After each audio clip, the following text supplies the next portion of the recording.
Felix, thanks for coming in, man. Hey, thanks for having me, bro. Long time coming. I know.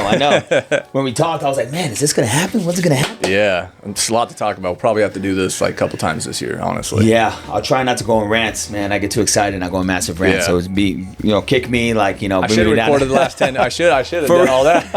At first I was like, is it recording? Like, is it? Yeah. You should have. That's funny. Man, let's get straight into it then, man. So, I know you got the military background, the training, the gyms we've talked about, men's health, depression, stem cells. Like we can go on forever, but tell me about your background, man. I know you got a. So a Cliff Notes version. I was born and raised in Brooklyn, New York. I moved to California when I was 14-ish, maybe 13, 14. My older sister brought me out here. I grew up in the system. Crackhead, heroin parents. And when you say system, like foster homes? Foster care system, foster group homes, foster homes. My aunts tried their best to bring me in and nurture me and take care of me, but I was a little badass kid.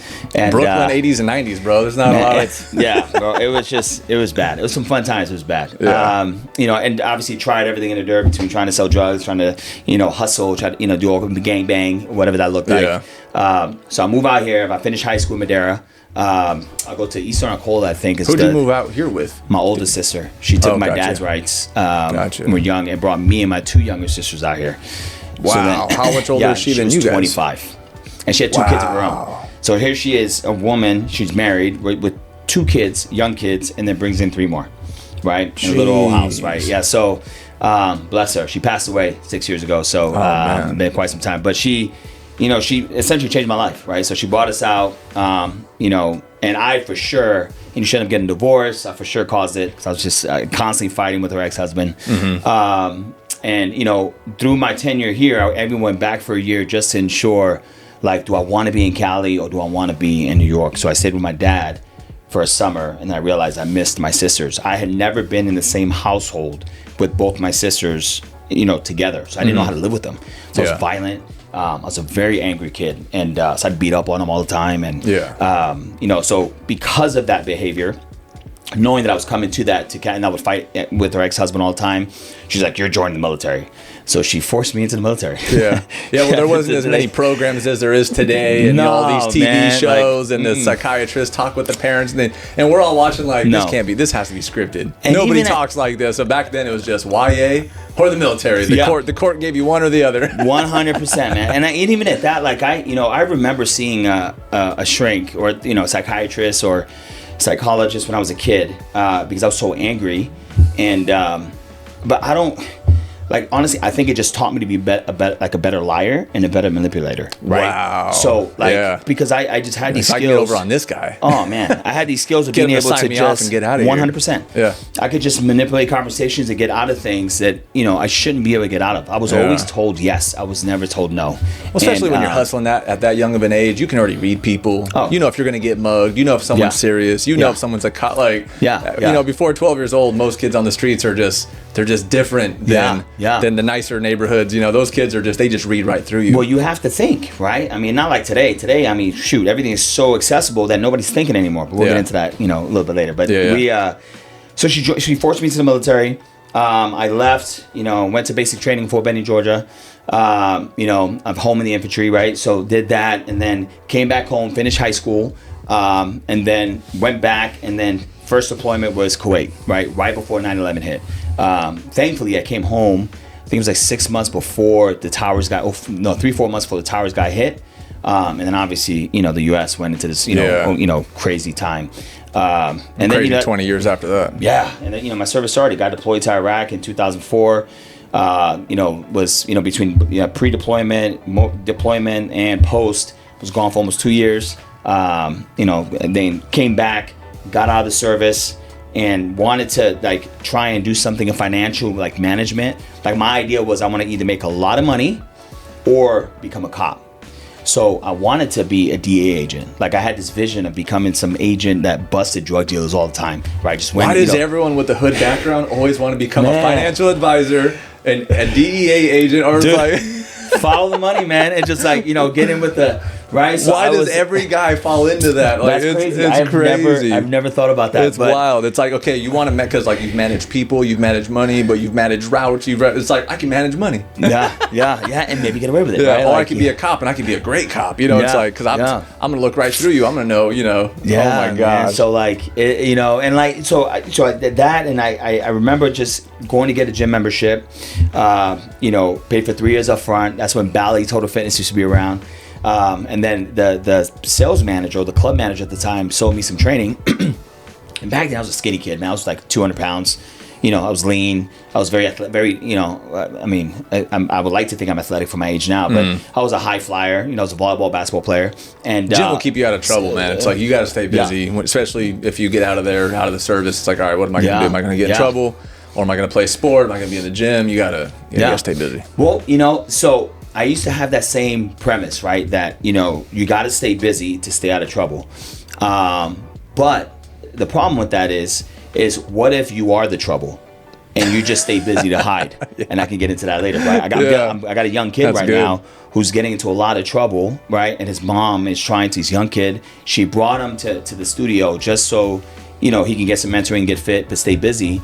And now she wants to do some other things, but he's been hiding on his phone, doing all kinds of stuff that she doesn't approve of. Yeah. And I'm telling her like, hey, look, like this whole time, he's been playing you because, he's been doing all this stuff and he's just been hiding underneath the pressure and just doing what you want, telling you what you want to hear, right? Just so you can leave him alone long enough for him to continue to do what he's doing. And you're like, trust me, I've been here. 100%, right? So like those make the best therapists are the people that are messed up, man. Because you live it, they get it, right? You live it, right? So like I'm all about the smart people that have gone to college and got a PhD and got a doctorate, but at the end of the day, like there's just something that you can't when you live experience and you overcome, trial and error and pits and being able to pull yourself out of, like I don't care how much education you have, like you can't override that, you can't beat that. Yeah. And my life has just been constant, like hard lessons learned. Some intentional, and some where I just happen to be in the wrong place at the wrong time. Now, because I love the Lord and I am a faith-based man, and I gave my my life to God. Like I now know that all that was by design to get me to where I'm at today. But back then I didn't know that. It was always like, damn, why me? Yeah. Right.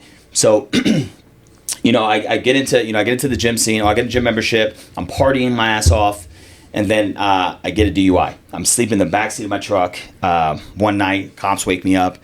They tell me to get out my vehicle or they're going to bash my windows in. So I'm like, oh shit, I want my windows bashed in. Yeah, barely waking up. Isn't the rule if your keys are in the ignition, it's considered a DUI, but if they're out, correct, it's not a DUI? Apparently that's the rule. But because like there was, there was food everywhere. I don't know what the reasoning was. Like, but they somehow got me. Yeah. So I woke up. And granted, yes, I was totally, like blitz off my mind. And had I been coherent enough, like if I had woken up before they came, I would have for sure drove wherever I was going. I would have for sure drove drunk. I mean, it's not the right thing, but that's what I would have done back then, right? This is 20 years ago almost, right? Just a zombie driving. Good thing they stopped you.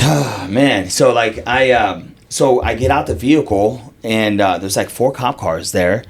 And I get slammed on the ground and I get treated like I sobered up quick and I get treated like I was a criminal, right? And I remember the female cop telling me, they pull my wallet out, pull everything out, and I remember her telling me, "Don't think the military is gonna get you out of this one." And I lost my mind. Started shaking around. Cop slammed me against the truck, cuffed me, and it took me downtown. And the report said that I was, trying to be aggressive to the cop. And, I had to go, do all this community service, pay all these fines, and I did like above and beyond what was required as far as the community service thing goes. And so the judge kind of overruled all that. I was like, hey, you know what? Thank you for proving me wrong that you weren't that tight, and all that stuff went away. But during that time, I kind of went through a F the police stage. Well, I was like, man, I'm trying to do this, and you're gonna treat me like, so this pride and ego thing.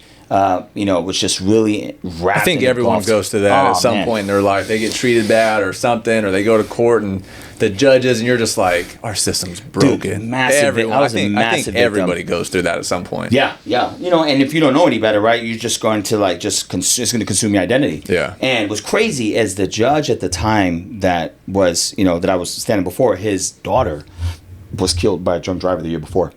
Wow. So I thought you were going to say his daughter was the cop, the female that said that to you. That cop ended up retiring 6 months later. Yeah. I was so mad. Was it for her? Yeah. You know what I mean? Like she, like, damn, you can delete. You know, she was already on her way out. You know what I mean? And but that's a whole different story. So like, you know, so I went through that whole phase, and so the judge's daughter, what she was killed by a drunk driver the year before. Oh, so he doesn't play around with drunk driving either. No, not you know. Again, this was. Ooh, you don't want to get him as a judge. 2006, 2007, I think this is when it was, and Judge Kramer, that was his name. I'll never forget him. Never forget his name. And you know, wrong one to have a DUI with. Oh, bro, like, you know, like I was looking at $50,000 worth of fines. It was crazy between the stuff that apparently I did to the, you know, cops, which was all a lie. Like I got off pissed off, but they said like I pushed a cop and all this stuff. I was like, man, I didn't do that. I was like, why don't you tase me, or why don't you shoot me? Like if I, you know. But it's, anyway, because I eventually got the copy of the police report, and you know, didn't get an attorney, didn't do any of that stuff, and then you know, that phase, you know, kind of, you know, ruined the whole, you know, I had a possible internship with Morgan Stanley through a connection of someone else, you know, because I didn't have a college degree, and they were testing out a program where they'll send you to college and you have to give them so much time. And they ask you when you want to go get your license and for insurance and everything, any stuff, DUIs, any probation, they like now they've got crazy questions. Like whenever I'm renewing mine or getting appointed with a new carrier, they want to know about child support. They want to know, you know, if you owe anyone money. They ask all that they stuff. want to look at all that behavior, right? Because who knows, you might steal from your customers, you might do some fraud, like who knows? Yeah, it's like your background. Like, who are you? Do we trust you with somebody's money and bank accounts and social security? Like, who, you know, what are you doing? Yeah, you can't just be book smart, right? Like, you know, so I end up, you know, buying this membership, and I'm getting some training. And the sales manager at the time, his name was Chris. You know, we ended up becoming good friends at the time. He said, dude, you got to talk to my boss. So I ended up talking to this lady, right? I call him Miss Connie Gordeau. And we talked for like 4 hours. And I don't really remember the depth of the conversation. All I know is by the time I was done talking with her, I was hired as a part-time trainer. So I was like, okay, so I got a job. So then the training that I bought was from their top guy in like the northern market, was a guy named Pete Finnerty. So he trained me. I was his client, and that's where I really like fell in love with this idea of like training, because the way he trained me, I was like, man, I can't learn nothing from this guy. But this guy was badass, phenomenal when it came to human body, you know, body mechanics and just movement and just the way he just took care of a client. Questions asked. And then my first clients kind of what changed, you know, between that and being, you know, kind of a salesman or like sales guy. And then I got this client, what was her name? I think her name was Wendy. She was like 270 some pounds. And when we dropped like 70 pounds, like her family thanked me. They hooked me up with like, you know, probably gave her another 20 years of life. Oh, dude, it was just like the appreciation that I received from like helping her is what like locked me in. I was like, man, this is for me. And then I moved up the ranks, right? Became a, you know, club manager, became a fitness director, then got deployed, went to Kuwait. And when I came back from Kuwait, became a GM because my position got eliminated. So that kind of just solidified my foot into the fitness side of, you know, kind of, hey, where's this going to take me? Yeah. I end up quitting Bally's because I found out that Blast Fitness, which obviously no longer exists, was going to buy out the company. I was going to say, is Blast, are they still around or no? Whatever happened to them? No, you know this. So in the corporate world, right? When you got like Bally's had so many restructured bankruptcies that.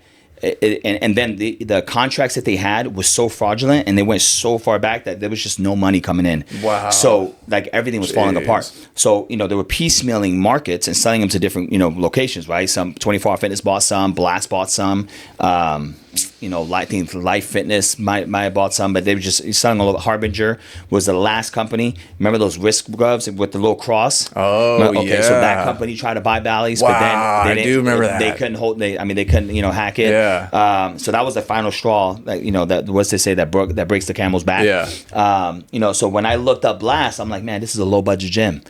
$10 memberships. They have a front desk man. Like, there's no way. I've always wondered how they make it. There's I've never understood that. Yeah, no way they're going to be able to support the executive management. You know, like a GM salary starts at 65,000 a year plus bonus commissions. Most of the GMs were doing six figures. Yeah. Most of the area director or fitness directors were doing about 70, 80. Like that, the payroll alone, they're not going to be able to support. Mm-hmm. So there's only one thing they can do is fire executive management and promote front desk, you know, card techers to a manager, and then just make put it all on the kid at the front. You're going to walk people through. You're going to do this. You're going to do that, and then you just have a janitor. That's it. That's it, and that's exactly what ended up happening. So I resigned. I started a gym with a buddy. Well, actually, we became buddies, but I didn't know him at the time.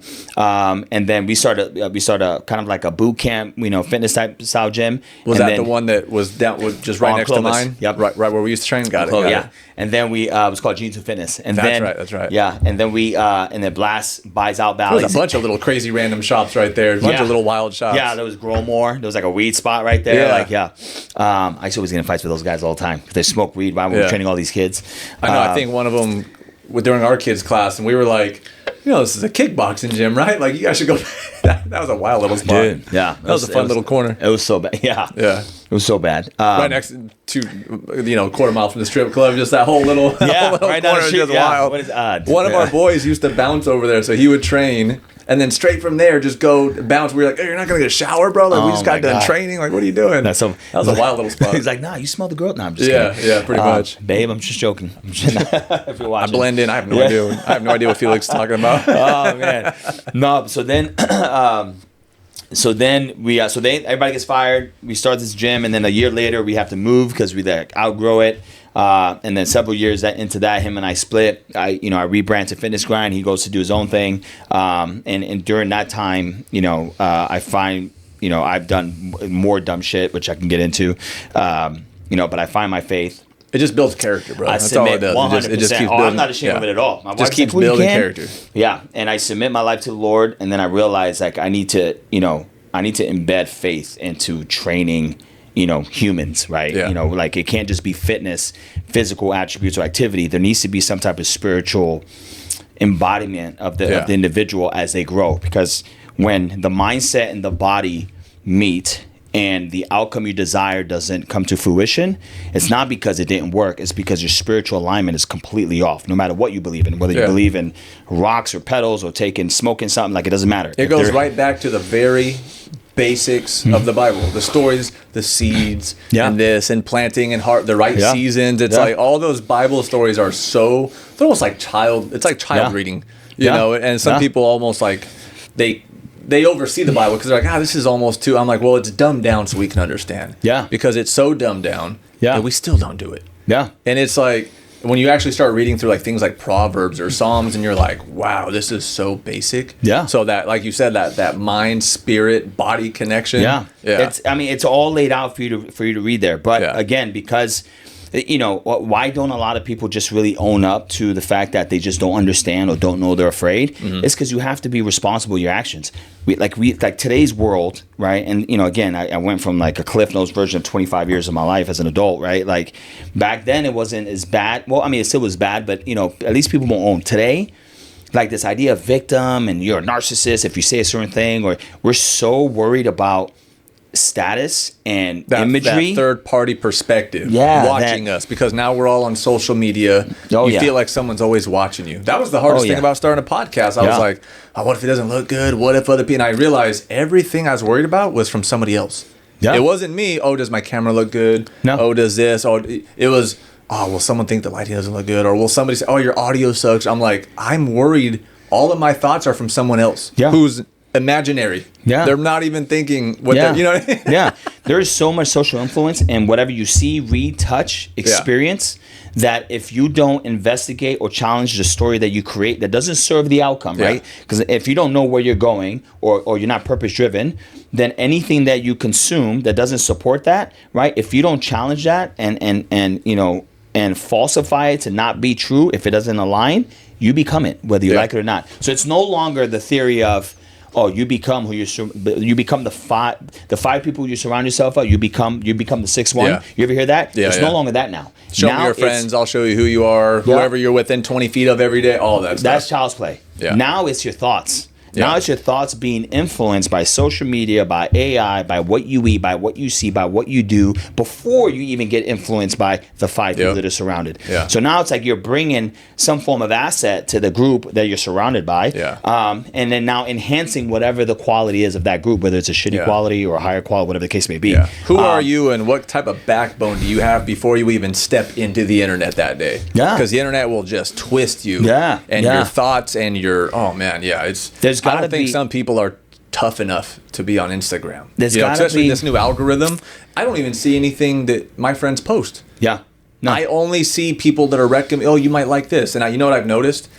I don't know if you've noticed this, but I even tested it the other day. It seems like Instagram and social media, you'll get 1 or 2 posts that make you happy, 1 or 2 that make you sad, and then 1 or 2 that piss you off, and then it starts all over again. Yeah. It makes you happy. I laugh my ass off. Yeah. I get really sad. I see a puppy that some guy gave a wheelchair. I'm like, oh. Yeah. And then I'll see something. I'm like, that's not true. Yeah. And I'm like, my emotions, my dopamine, I'm addicted to it. All over the place. I'll be on there for 45 minutes. And I'm like, I have to get off of this. Yeah. It's got me so good right now. Yeah. And I think they do that on purpose. They have to. 100%. Because it's not all happy.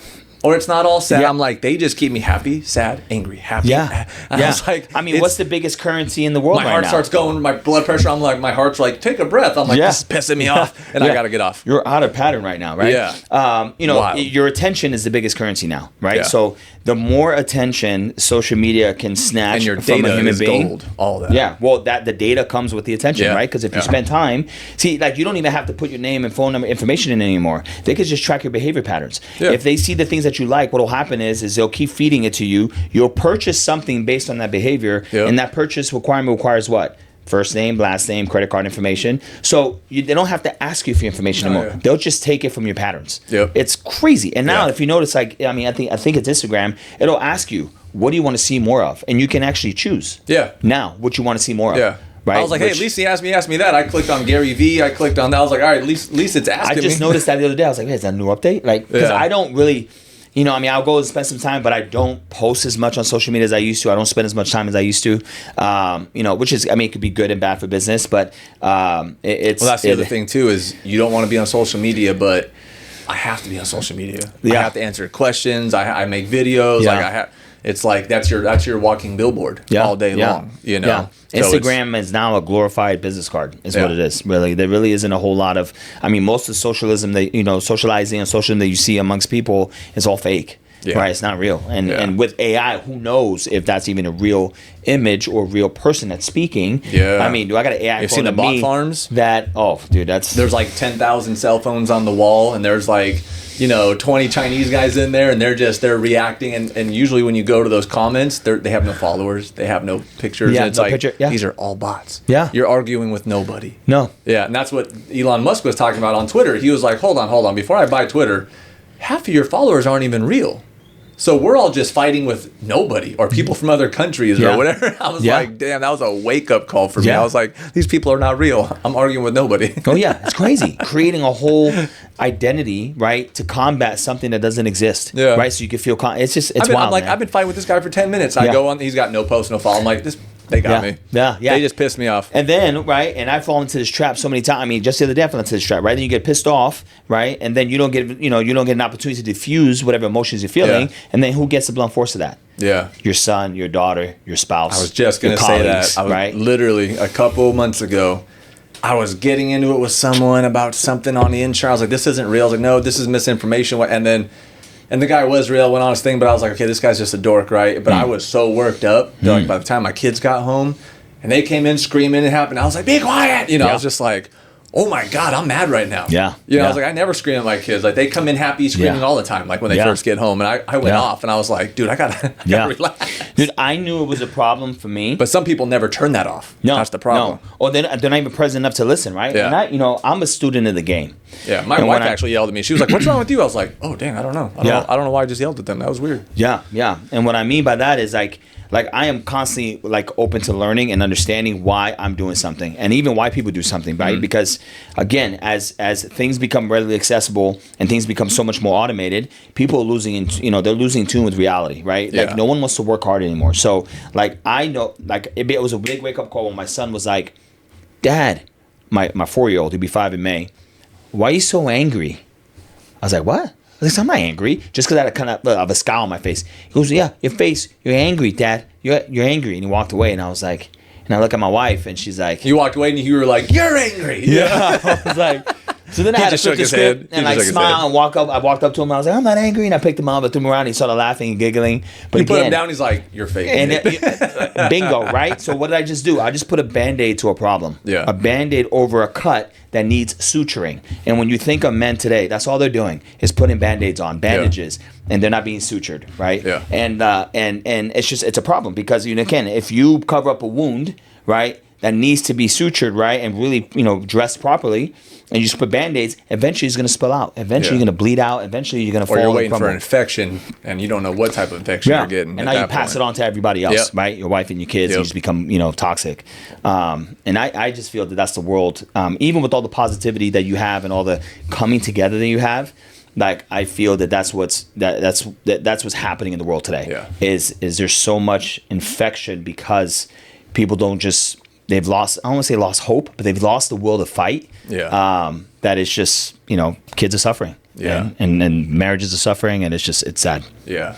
I want to get more into that in the gym and all that. But first, before I forget, where did you, because you went from the system straight to the military, and then you talked about your faith when you're going in the gym. Where did the faith come in the beginning? So I committed adultery and almost lost my family. And my wife didn't let me see my daughter for a few months. What age is this? Before I was 20 or after gym? Like getting. This is during gym. This is after gym. This is when I already owned my gym. Gotcha. And this is what started rebrand with Fitness Grind. So through this phase, my ex-business partner and I, we split up. I rebrand.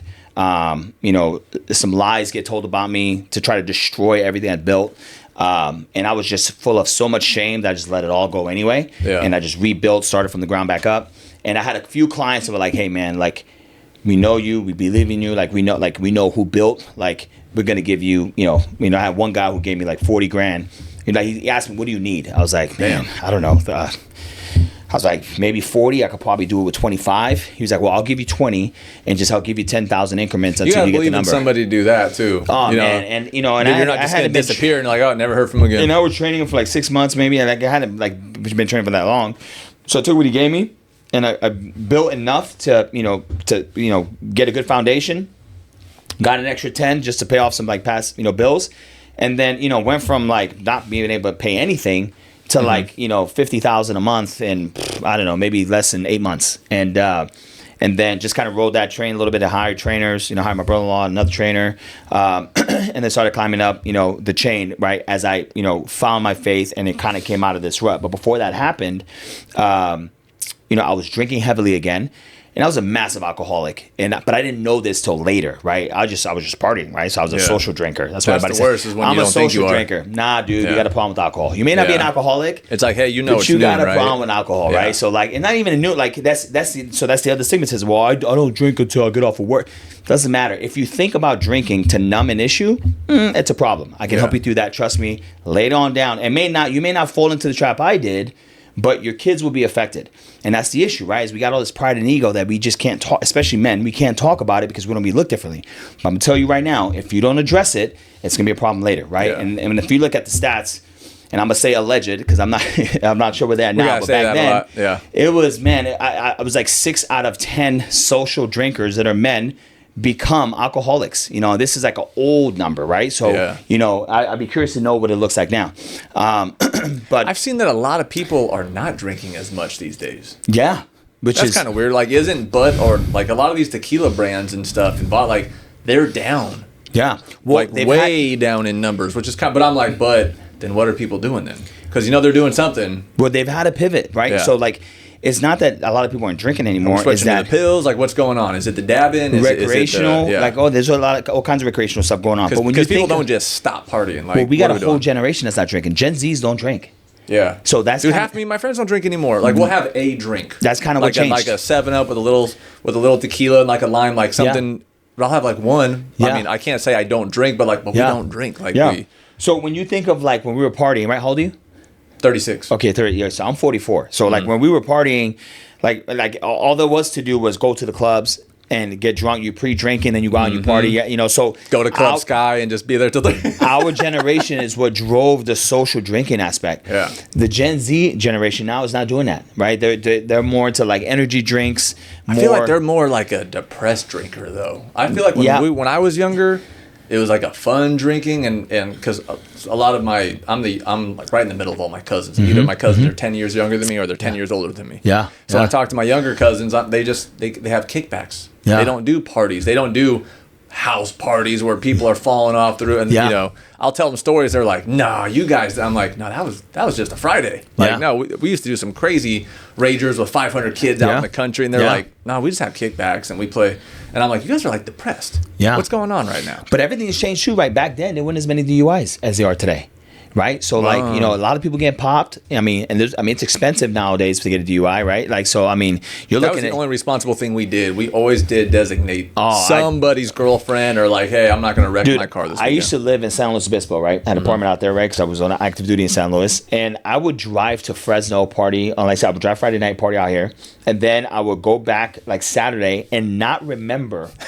So I'd go back. I would leave Saturday from Fresno around 4 p.m. Yeah.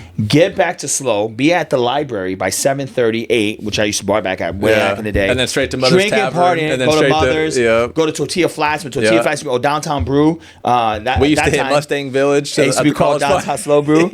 I will wake up the next day. I don't remember driving back to SLO. I don't remember partying. All I just had pictures, and then woke up the next day, did it all over again. And I drove, and I would bring back friends with me. And they'd be like, "Bro, you let me dude, I couldn't even tell you were drunk." I was like, "Bro, you were sober and you let me drive?" Like, I could not tell. I'm like, "Come on."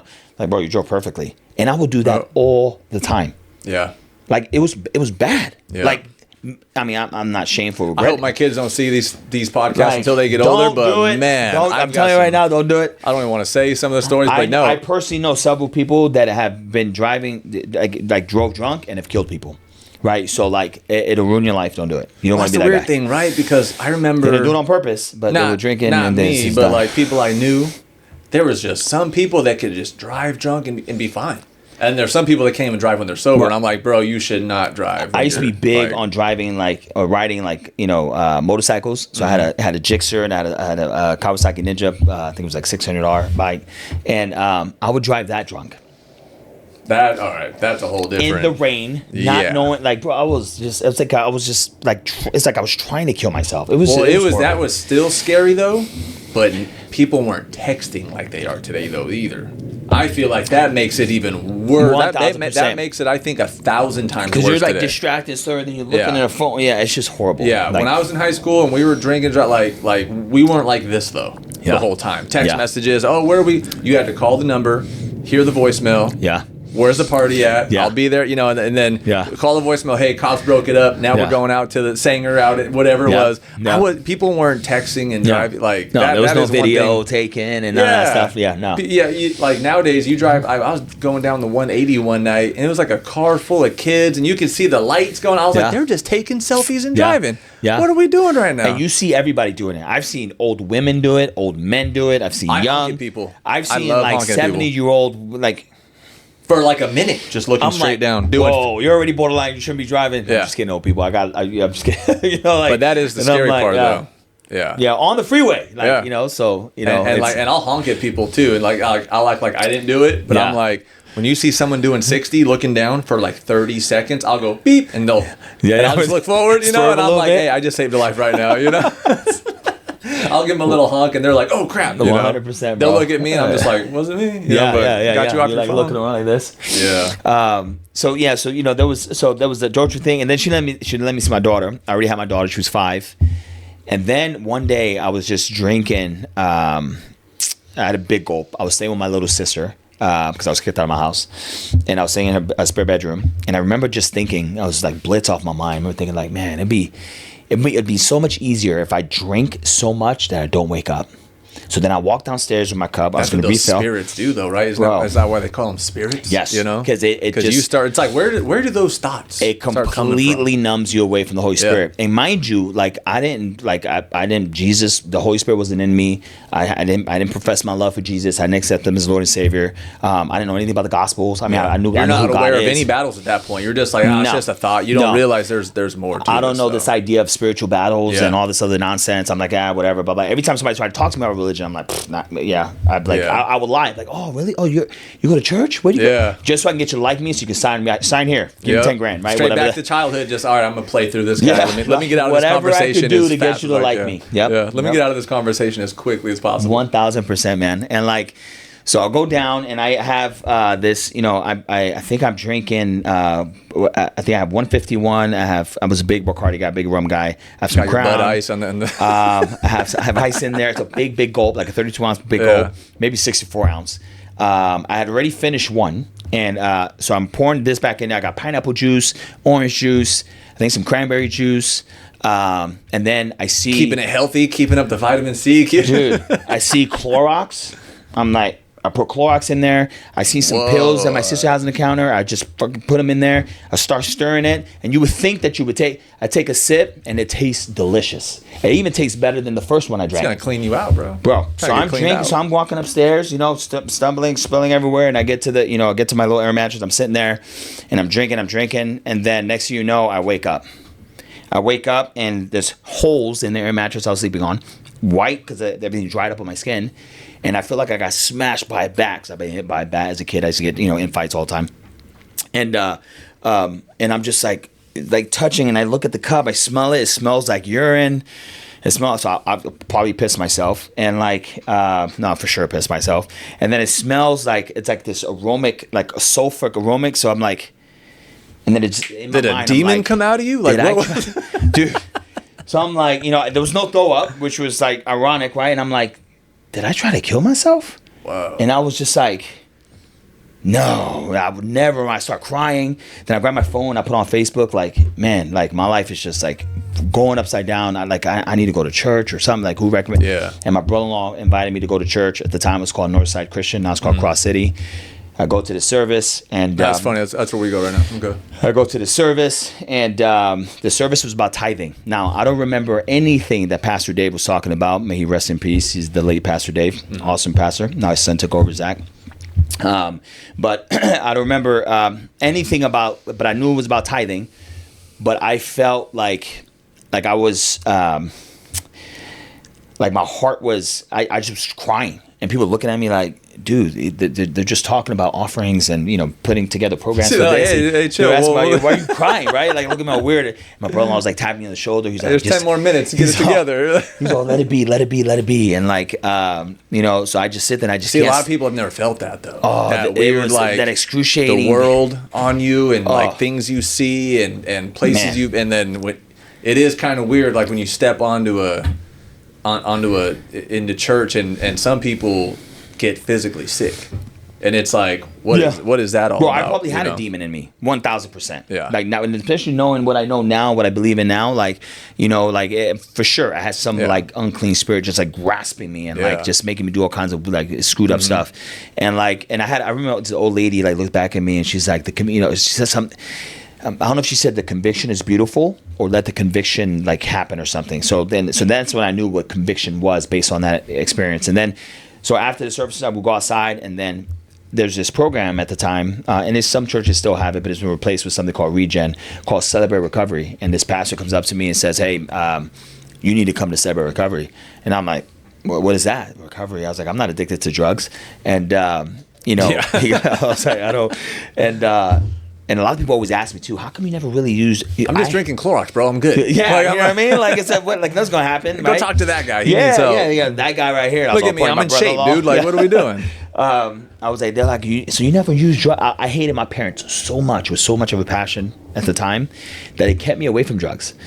Because I seen them shooting up. I seen all that. But I've never seen them really drink. And violence towards alcohol. I'm not a loser like you. I'm a drinker. Dude, I'm classy. Alcohol and sexual addiction became my thing, right? And I go to a nice club and I drink tequila. You guys are weirdos, and then you're like, damn. Yeah. Here I am, massive. Took over. Yeah. And hit it with the whole social, having a good time partying thing. And so I go to the Sever. So he told me, but you have a lot of anger and a lot of pain. And I'm like, what the hell is this guy? So I show up to this, CR thing, and then they have this step study program. And the step study is, that you go through your moral, spiritual, your inventory and you go through these hurts, habits, and hang-ups. And that's kind of where my journey of, understanding behavior patterns as it relates to like trauma starts to come through. And I start to realize, man, I got all these issues. And then, but then I start to see some in the pastor where I was like, man, bro, but you're lying to me. Like you're saying all these things and I see right through you. Because again, mind you, right, I did all this counseling, psychiatric care, whatever the heck care I did, right? So so I'm constantly reading people. Is just guard up. And in the military, right, I was taught how to look at, so I see something, and right before I think that the Lord was going to kind of lose me, I stumbled upon this thing called WarriorCon. It's some event, and this guy speaking named Garrett, Gary J. White, he's just speaking in a way where I'm like, oh, that's me, like I have my gym, I lost it, I'm a married businessman, I'm trying to find my way, people in the world's like beat me down, a lot of shame and a lot of guilt, I gotta walk perfect, and I blah, blah, blah, and I'm like, oh my God, that's me. So I go to this event, $1,000, go to this event, 2-day event, and I'm just crying, surrounded by 1,000 men. We're all expressing ourselves, talking. And I've never been in a place where I could talk about my true dirt. And even at that, I kept back, some stuff back, and not be judged and looked at. And then be surrounded by other men that were either, like me or better than me or whatever in the same situation. Just 100% no judgment. Oh, it was off the chain. Yeah. So then, they pitched this thing called Warrior Week. I'll go to Warrior Week, and I don't even have the money, right? It's a $10K investment. I maybe have like $3,000 in my account. I swipe my card for half, it goes through. Now it's a debit card, checking account. It's not supposed to happen, but it did. So I came back, hustled my ass off, made like 15, 20 grand in, I don't know, like maybe 2 weeks, paid the balance, and I go off to this event.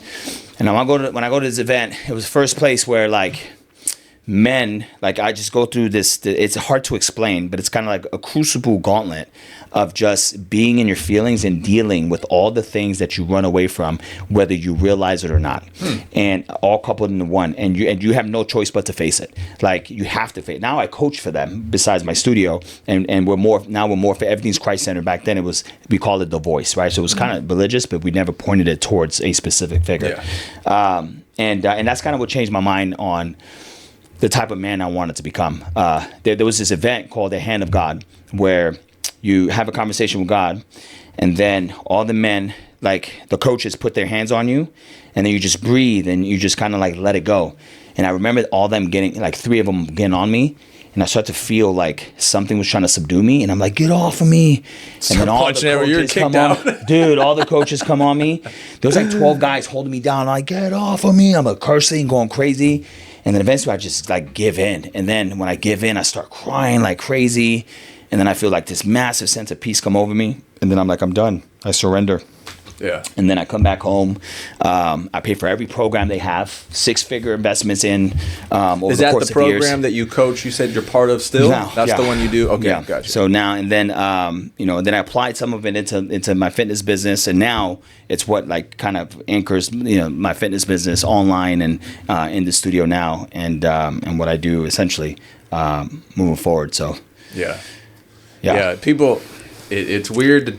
It's not weird to talk about now, but for people who don't understand it or who have never felt that feeling through a church or just you just read that one Bible verse one day and like you're just like, whoa. Well, it hits, yeah. It all just kind of clicked right now. You're like, wait, this might be real. So then you keep reading. Because it took me a long time to find Christ. I was, dude, I'm the most skeptical person you've ever met anyway. Yeah. Like you can't sell me nothing. Like I'm surprised. Like when you said you bought that $10,000 program, I was like, I would have never bought a $10,000. Like I think everything's a scam. Even today, I'm like, everything's a scam. Like no, I'm not buying it. Instagram, this. I'm like scam. Get out of here. Know, I don't trust nothing. Yeah. And that's where like my control freak comes in. Yeah. And so, but I think a lot of people they've never felt that. I guess you call it the spirit. You know what I mean? Like I never knew what that was, and it used to sound silly back then. But then I was thinking one day in church, I was like, well, what's the difference between when I say I'm vibing, and you feel vibrations, and we know now scientifically there are vibrations. Your brain can feel certain things. You know, like when. Well, I mean, the Earth is polarizing, right? There's magnetic poles, right? So like. Yeah, we're made out of energy, iron, copper. Like we have, pulses, and all that. But yeah, it is weird when you feel that break. It is trippy, and you don't ever forget it either. Because I remember the moment I felt that, like, whoa, like something came off of me or came into me or something. And after that, I just remember feeling more like chill and not such a control freak. Yeah. And I was like, what was that? Yeah. You know, no drugs, no psychologist, but people who've never felt it, I think they just don't understand it. And then so after that happened to me, I was still for like years like, is Jesus real though? Yeah. Like, I know God, I believe in God. Yeah. But I was still just debating this whole Jesus thing for years. Yeah. You know, like I would tell people, like, oh, I believe in Jesus, but I knew in the back of my head, I was like, I'm not 100%. Yeah. Like, was he a symbol? Was he a real person? Yeah. Is he just more of like a, you know what I mean? Like, I can't, but so that whole thing took a while for me though too. But then one day I remember reading, basically, I can't remember the verse exactly, but it basically said that the devil has dominion over this world. And I remember thinking, what? I thought this was God's planet. I thought we were God's. And I looked more into that, you know, before we had ChatGPT and all that. But I do remember, like, I'll never forget that. So every time, you know, people, they don't understand, you know, or they're like, all right, here, you know, here we go again with church talk, or okay, you can't, you know, you don't hit bottom and go to church and you don't understand. It's like, no, I'm telling you. Once I read that verse, though, I totally understood what that meant, because I was like, wait, so this isn't God's planet. Like, he doesn't have us and we don't. And it was like, no, the devil has dominion over this world. And I was like, so we are just walking around on the devil's playground right now? Is that what you're telling me? Is that where all this confusion and strife and, you know, everyone just wants love and becoming alcoholics, and, you know, you just always have this pit, you know, and I just remember thinking that. But those type of I did go to something kind of like what you're talking about, and it is weird again when you feel, because I'm still learning a lot of stuff, you know. I'm still very new to I'm like a white belt in all this still, you know, but I'm constantly just learning and reading and YouTubing like these guys who study this stuff. But when you said that they all started touching you, it is a weird. People will believe, oh, there's vibrations and you can feel certain things, but they won't believe the scripture of, you know, when two or more come together, you know, I will be present. And I'm like, that breaking, guys that are in the same vibration as you are, and they're all trying to break that, you know, just that dominion that just whatever's holding on to you, you know? But it literally does take, like you said, like something and you finally broke. And you were just like, I'm gonna pay $10,000, I'm gonna go to this thing, and that put the 3 degrees on the ship, you know, and that was probably the whole course of the rest of your life, you know. It was, you know, it was just that's a big commitment, man. That's like, and again, and it just went into like just investment, right? So like, you know, and there was like so many things that I invested in that I wasn't ready to be invested in, but like I wanted it. So, you know, so now, you know, thinking about all the things that I learned and studied, was coached and trained in, I'm like, dang, you know, if my mind was right at the moment, but you know, everything happens for a reason, right? So like, you know, but I knew like, this is like, you know, this idea of identifying your feelings and working through your emotions, and, you know, self-investigation, and, you know, we call it stacking, and journaling, like, so journaling, right? Which I'm big on, people like getting pen and paper and journal, put your thoughts on paper. Yeah, you can type, but you just got to put it or write it, but really, or speak it, right? There's got to be some actionatory thing that slows your mind down, right? You know, so, you know, when you're typing, sometimes you can type faster, just as fast as you think. If not faster, then you can process a thought. But when you write, you have to force the mind to slow down to your writing pattern in order for you to, you know, somewhat, you know, understand what it is that you're writing. And I remember journaling one day on my birthday, 6 years ago. My birthday was a few days ago on 22nd.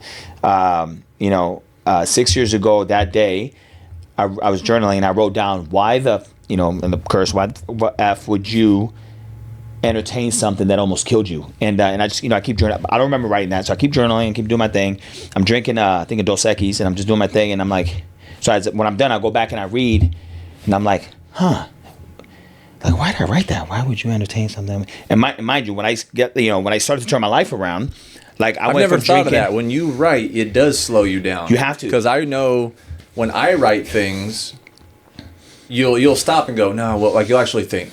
But when you're just typing it, because you're just going. But when you write things, you actually have to, like, well, actually, no, scribble that. Actually, I'm gonna do, you know, it does just kind of slow everything. Yeah, because you're not gonna be able to write as fast as you can. It's not.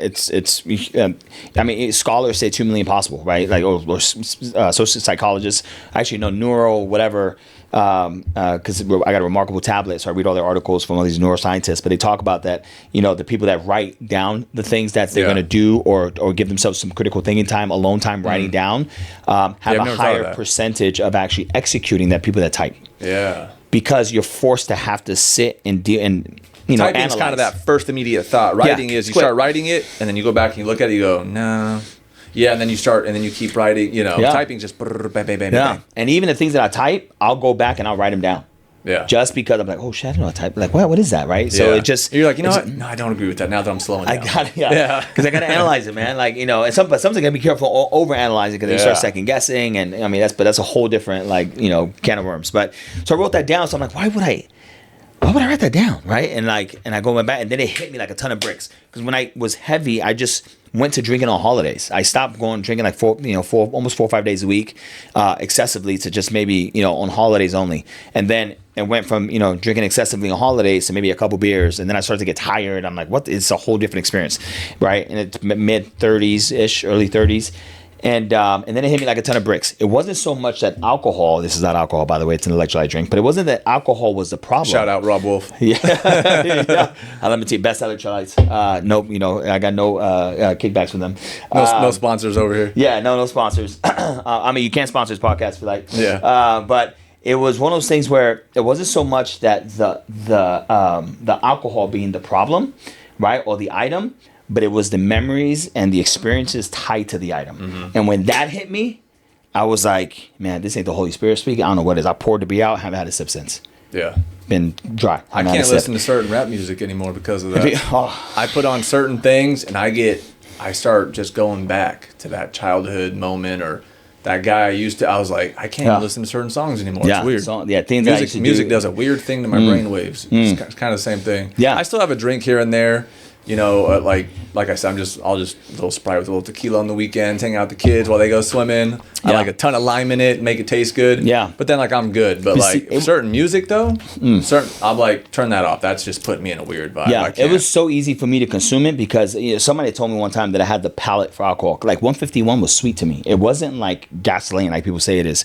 Like it tasted cinnamony. Patron's kind of sweet to me. But whiskey, all of it tasted good. So I drank it because I enjoyed the way it tasted. Just like coffee. A lot of people don't like coffee because it's like, oh, it's bitter. I love the way it tastes. Yeah. And then I'll add some stuff to it, half and half and some sugar. But it by itself, I like the roasted beans and the flavor. It's like how people can sniff wine and be like, oh, this is from, Paso Robles, blah, blah, whatever. And drink it like, oh, yeah, that I had that for alcohol. So it was easy to get tore up from the floor up. And so it wasn't like, it wasn't so much of like, oh, when people are like, oh, Fee, I'm sorry, I'm drinking fun. I didn't have a problem. Like, oh my God, it was my idol. It was, don't baby me. I didn't have any of those issues. Like when I stopped, it was completely divine. It was like in my mind, if Jesus was sitting right in front of me and said, yo, I told you not to do it, and you're doing it. It shook me like that, and I was like, done, peace. And then I started to realize how much money Oh man! I was spending an average of 15 to 20 grand a year. I could have bought another car in high school with all the money we were spending on alcohol for house parties and 15 to 20, and that was that was in my slow years. In my heavy year, oh God! But a house, bro, house with how much money I spent over the years, easy, maybe two. Should have put that money into that stock, bro. Well, if I had known, right? Yeah. So it was just the crazy when I think, and constantly keep thinking of the, and the stories and how the Lord came and just, delivered me and saved my marriage. Now I got 4 beautiful children because of it and because of the submission to Him. Bro, I would have been in jail. I would have been dead probably. Who knows? Or I would have left, went back active duty, and bounced out. Who knows? Yeah, because if you don't have anything here left, then you go back to what you know. Yeah, and it's either military or trouble. Yeah, at that point. And what's crazy, I will whine a little bit here.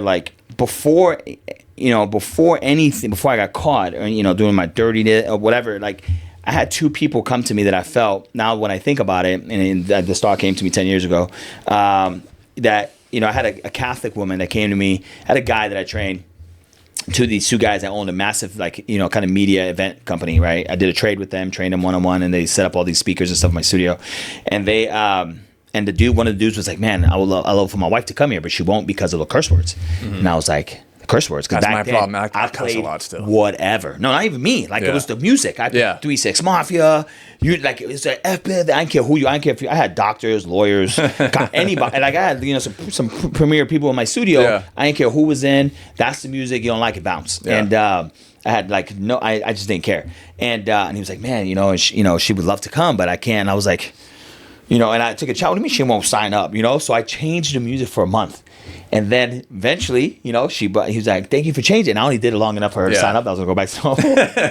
And what I'm telling you, manipulate. I mean, they loved me and I gave them everything they wanted, but it was all quicksand. Yeah. It wasn't on solid rock, right? It was all BS. And like, so then I meet this lady and like, she's like a week and a half late from our appointment, right? She's supposed to meet me one day and she doesn't come until a week and a half after.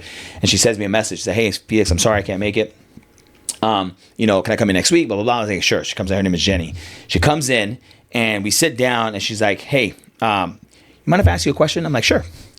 And she's like, what's your religious preference? And I'm like, in my mind, I'm like, oh yeah, I'm going to close this woman. Right? So I was like, well, I'm a Roman Catholic. I mean, I pull out my dog tags. So I wear my dog tags. So I was like, yeah, I'm a Roman Catholic. My family are Catholics and she's a Catholic. Mm-hmm. And, I've been thinking about going back to church. It's been a long time. I just don't know what church to go to. She was like, well, I go to OLPH. And I was like, oh, yeah, I've heard of that church. No, it's a massive lie. I didn't know what that church was. And just getting through it. Just what I was supposed to hear. And she hands me an envelope. She goes, okay, as I was coming home, right? A lot of times I like to stop by Hudson News. I, look at books. And I felt the Holy Spirit. She goes, I'm in tune with the Holy Spirit. And I felt the Holy Spirit draw me to Hudson News, to his book stand. And I picked up a book. And when I picked up this book and I started breezing through it, in my mind, it said, this is for Felix. She says, mind you, I don't know who you are. I've never met you. That is weird. When you start going to church, those things do start to happen to you. You'll be like, I don't know why, but I need to call this guy. And you call him and they're like, dude, I was about to off myself last week. Or, yeah, I lost my job. None of that happened. And you're like, I haven't talked to you in 10 years. I just felt like I had to talk to you for some reason. None of that happened yet. Yeah. The suicide attempt didn't happen. Me getting caught cheating didn't happen yet. None of that happened. Going to church, none of that happened yet. But she felt it for you, though. Yeah, and this was almost a year and a half before I got caught up. So like, so none of that happened yet, right? So yeah, so blowing past the warning signs, the red lights. So she has me this book. So she has me the envelope. She goes, I wanted to read this book first, right, to maybe get an idea of why he wanted me to get it for you. But here you go. So she gives me an envelope, and in the envelope is the check, right, for $7,000 because she's gonna train 1-on-1 for the year. At two days a week with the book, right? And I was like, oh, and she already knew because what was her husband's name? I can't think of her husband's name.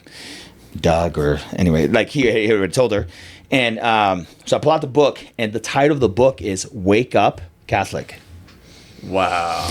So then I'm like, oh yeah, blah, blah, blah. Right, so I take the book, I read like the first chapter, and I put it on the shelf. Yeah. 6 months later, right, I get a cold call from this dude that owns a supplement brand called Flight. And, and his background, how you found the Lord, similar to mine, but he was like, man, the Lord's put in my heart to like search for somebody to help me build a brand. And I think you're that guy. And we talked a couple times, he's trying to sell me a product. I'm like, no, send me samples. Because people always call me for a product. I was like, send me samples, let me test it out. And if it's good, I'll carry it on my shelf. Because I used to sell a lot of supplements at the studio. And he's like, no. If you buy a case, I'll give you 2 free so you can test it out, yada, yada, yada. And so then he sends me, this product whatever I test. I'm like, oh man, this is amazing. And he's like, you know what? God's just been putting this in my heart, man. And he just wanted me to tell you that he's seeking you out. God is seeking you out. Like I know that I don't know what your preference are. I know you're a Catholic, because it's the same spiel as I told Jenny. But I just want you to know God is seeking you out. So then 7 months later, which usually means the other team's seeking you out too. 7 months. Oh, the other team already had me, right? And I just didn't know it. 7 months later, boom, I get caught up, everything, right? I get caught. She wants to see my daughter. I'm going to I'm driving to LA. I'm like, screw the world. I'm going to go move to LA to, go sit with a buddy, train celebrities, because he said, you can get me hooked up with celebrities. And he calls me, and I get on the phone with him, and he's like, dude, you got to go back. And I was like, no, whatever, this, that. And I have to pull over after I get off the phone with him because I'm having like this like panic, anxiety attack, and I pass out on the side of the road. And I wake up it's like nighttime. I turn back around, I come back home, and I'm calling Val. She wanted me to see Val. And then a few months later is when I tried the suicide attempt. And then I start going to church, and then my life starts changing. So 2 people prior to, at the time I know what it meant. But as I went, and started to, I guess, tell my testimony, I was like, holy smokes. Like, this person and this person was trying to tell me, yo, what do you need to wake up. Something's going to happen. Yeah. And I had no idea. Yeah. It just blew right past you. Yeah. Well, that's what the world's just moving past you too fast. Yeah. You don't see the signs. You don't see the warnings. Yeah. Or you probably don't even know there are warnings at that point. Because you feel like you're on top of the world. Everything's going good. Money's coming in. Yeah. Well, you're so self-absorbed that if it doesn't fit the narrative that you created for yourself, like it doesn't matter. Yeah. Right. And that's the issue, right? Like, we can't, like, it's not our will, it's God's will, right? Mm-hmm. So like the first thing that's going to happen is your will's got to be smashed. Yeah. Right. It's carry your cross, right? He already carried the cross. You got to break you before you can be rebuilt. Right. It's like somebody said, like, I've heard it. I don't know who said it, but it's always met with me where God doesn't qualify the called. He calls the qualified, or God doesn't call the qualified. He qualifies the called, right? Yeah. And so there's a lot of shame and guilt, that was, kind of, consumed by me. Like, who am I? Like, I'm not good enough. I'm not this. I'm not that. And then thankfully, or you're like, no, I got it under control. Like, you don't even have to be wilding out. No. You just have that thought of, I'm good. I'm not one of those guys. I'm under control. I'm it's like I'll make it happen. I'll figure it out. Yeah. And like, praise the Lord that I had some people that didn't give up on me, that was still like impressionizing me. I don't know if that's a word, but it's like still like ministering to me, whether it was from afar. For me to eventually wake up one day and realize, like, man, there's only one life to live, and that's whatever Jesus calls you to do. Mm-hmm. And And it is a weird thing too. Like my wife and I go to church now, and like we weren't terrible back then, but if you knew us back then, you'd be like, no, God ain't gonna call on you guys to talk to nobody, or like, we're not like we don't like stand on corners and yell at anybody or anything like that. But like when people ask me nowadays, I do talk about it, and I would have never talked about it back then. Even when I was going to church in high school, I'd go with my dad, and you check out churches, and I was just like, oh, what'd you do this Sunday? I was like, oh, nothing. We just hung out. I just never talked about it. Yeah. But it is funny. When you do start reading stories in the Bible, like God chose a lot of losers to lead people, or people who were like, me? Like, I just killed 100,000 Christians. You don't want me. I'm the wrong one. So when you start reading stories like that, you're like, oh, he's not picking the dude in the shiny shoes and the guy that's got it all together. And, he's gonna pick the egotistic maniac control freak, who's had history of violence or whatever it might be, and just doesn't trust anybody. It's like, oh, I'm going to choose you, and you're like, what? Yeah. Like, I'm not ever going to talk about this, but then, it's just he hung out with the sinners, man. The sinners, the beggars, the lepers. Like, it wasn't the self-righteous. It wasn't the Pharisee. It wasn't, even Nicodemus, right? He had an opportunity, but he was the only one. But other than that, like, everyone else was just like, they didn't pick kings. Kings seemed like the worst choice. Yeah. They're just, you don't want all that. No. So that goes into kind of your next step in life, like with with depression nowadays, and the men you talk to, and the courses and all that. So how did that affect that? Because now you have all this background. Yeah. You know what it's like. You're going to meet other guys that are struggling. Yeah. So that's where that second part comes in. So now, so Fitness Grind is going, and Fitness Grind and Performance is my current studio, and it originally started with body transformations, right? Same MO. I've always been known on transforming bodies and being just a very athletic big guy, so making people become more athletic and better, and be more sport oriented, no matter where your background is, but mostly like changing your physique. And some people are just doing it for they just want to feel better, they want to look better naked, feel better about themselves, or that whole self-esteem. That was the whole kind of like market that was kind of still attracted to me, and like. But like we were saying earlier, that doesn't fix anything. No. Most people, you feel good for a minute. Oh, I can get a date. Oh, I'm attractive now. Oh, I feel better. I've got some muscle. I got a six-pack. But then that wears off. It's like, honestly, it's boring. Yeah. Like it wears off every time. When I meet people talk, like, oh, I'm like, that's like the easiest thing to do. Like, if somebody tells me, like, man, I want to get leaner, put on muscle, I'm like, okay, what does lean mean? Well, I want a six-pack. Like, why are you still depressed? Like, it's like all these vanity stuff is like, people are so hard. It's not hard. It's just, you complicate it. And you complicate it because you won't deal with the underlying issues that are enabling you to think that that's what you need to make yourself feel better. Yeah. And it's not, right? I need to be attractive. I need girls to think I'm hot. I need guys to think I'm attractive at work or whatever it might be. Or I hate my ex. I need to go on a date. Yeah, 100%. Like, for a long time, most of my clients were women, right? Like 90% of my clients were women before COVID.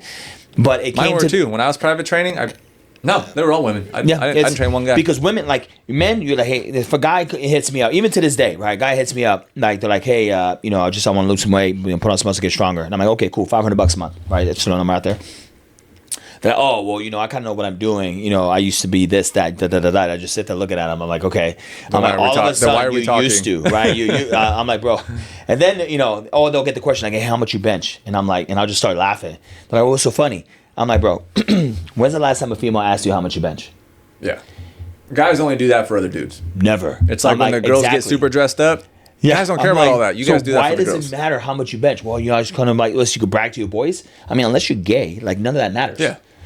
It's like why we lift our trucks. Girls don't care about that. Like, we want to be better that way. We want to be better than the guy at the stoplight. You know what I mean? Like, yeah, like just it's like it's so when that mentality like hit me, it was just like it no longer became like now like how much you bench and this. Yes, you want to get strong relatively, and you want to be functional, and you want to be multi-directional, and you want to you don't want any pain. It feels good for a minute. It feels gives you a little self-pride. But you could be generally strong without having to be so fixated on specific things, right? Yeah. And like and for me, like now, like I can still go up and grab a rim two-handed, really easy, 10-foot rim. Some good days, depending on how flexible I am for that day or how loose, I may slip a ball in at the age of 44. Now, if I can do that when I'm 60 and land and not be in pain, I'm doing something right. Yeah. So that's my new MO. So what do I got to do? Who do I got to become to still keep up with that? Why? So I can keep up with my kids. Want to be more athletic. And then 2, show like the next population that's, the men your age and younger and my age or older that are just like, oh, when you get old. Because I used to always hear that when I was a kid. Oh, when you get old.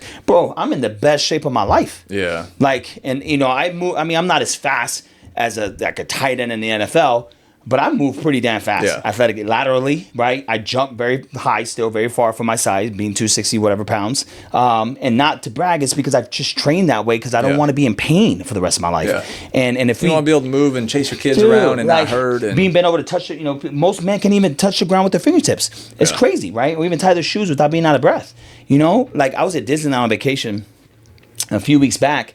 And I had my son, who's 70 pounds, my almost 5-year-old, on my shoulder. He's 74 pounds, right? And he's like all excited watching the parade because, you can't see because there's so many people. And I see like 3 dudes, 2 Asians, 1 Mexican guy, right? Daughters trying to jump, one son and 2 daughters trying to jump on their backs, and they're struggling.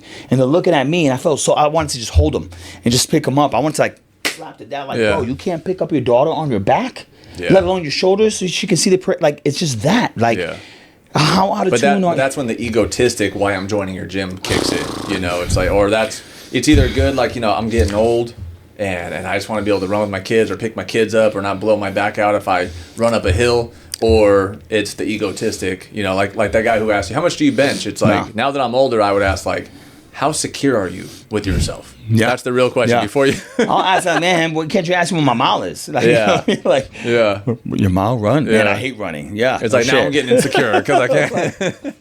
You know what I mean? So like it's and it's been so crazy. I never really, dudes are complicated, man. We're just egotistic little animals walking around. If they believe you can deliver, they'll sell their house.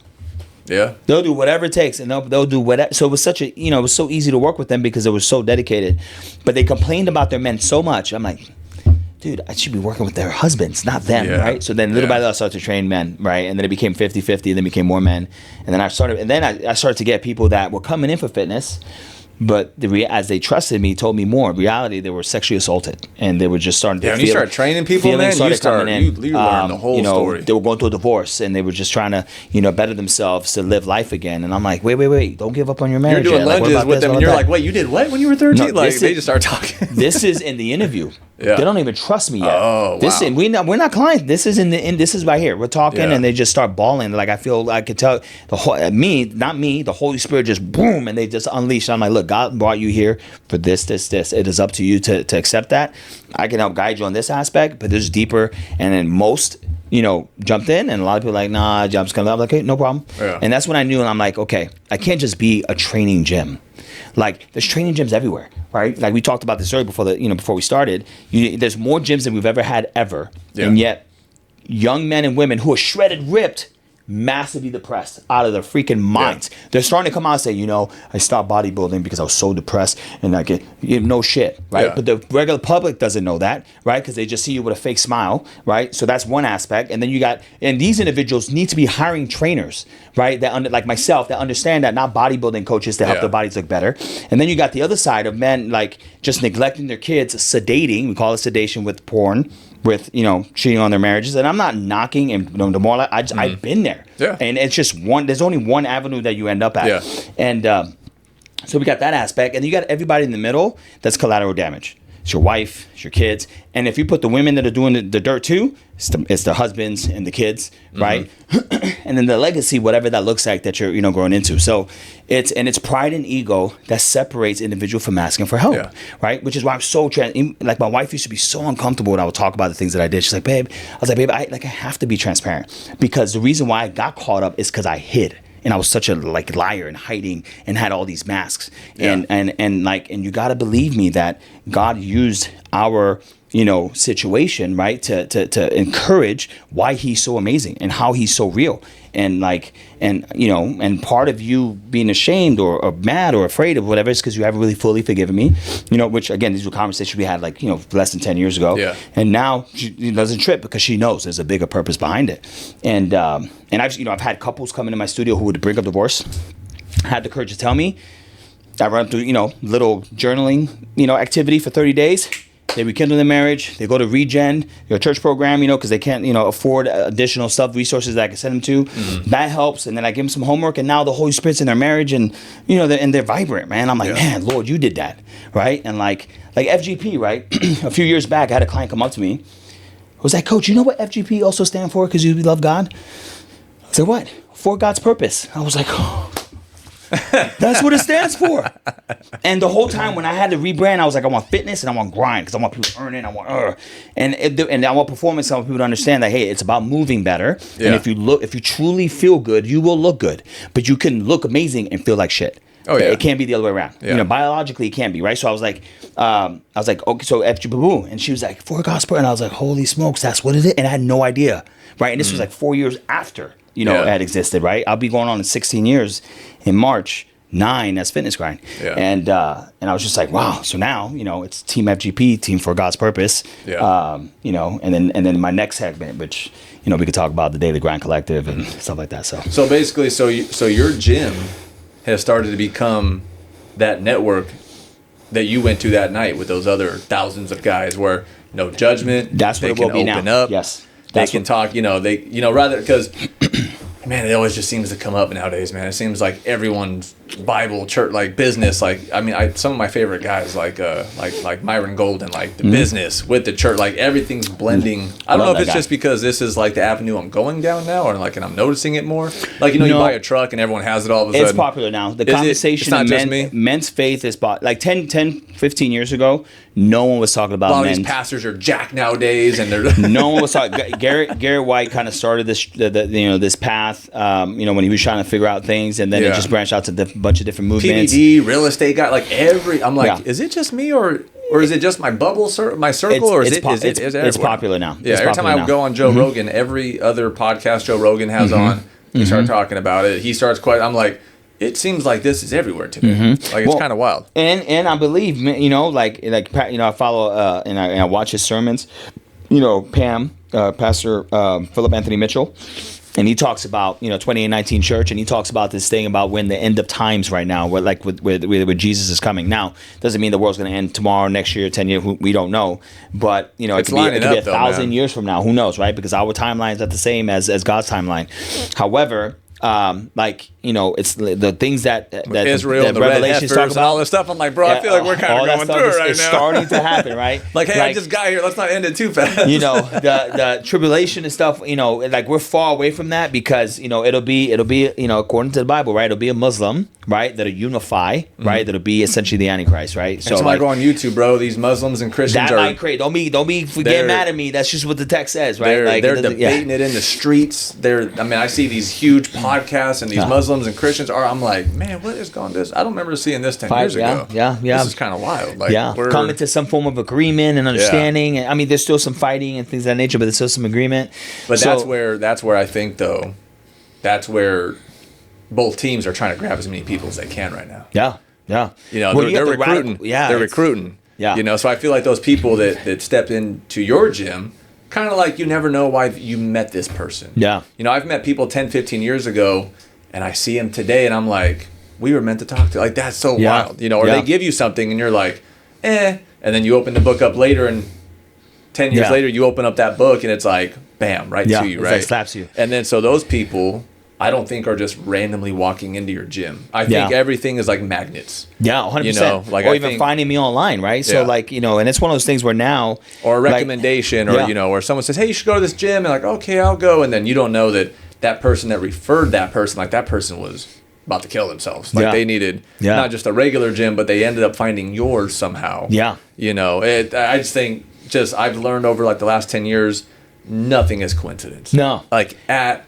all. There's nothing. The whole butterfly effect thing, like it is crazy, man. Like nothing's coincidence. Okay, it's all divinely orchestrated, right? All divine appointments, and now 2026. I told myself like, hey, this is the type of, I don't like now. I got 42 active members in the studio. 50 is all I hold.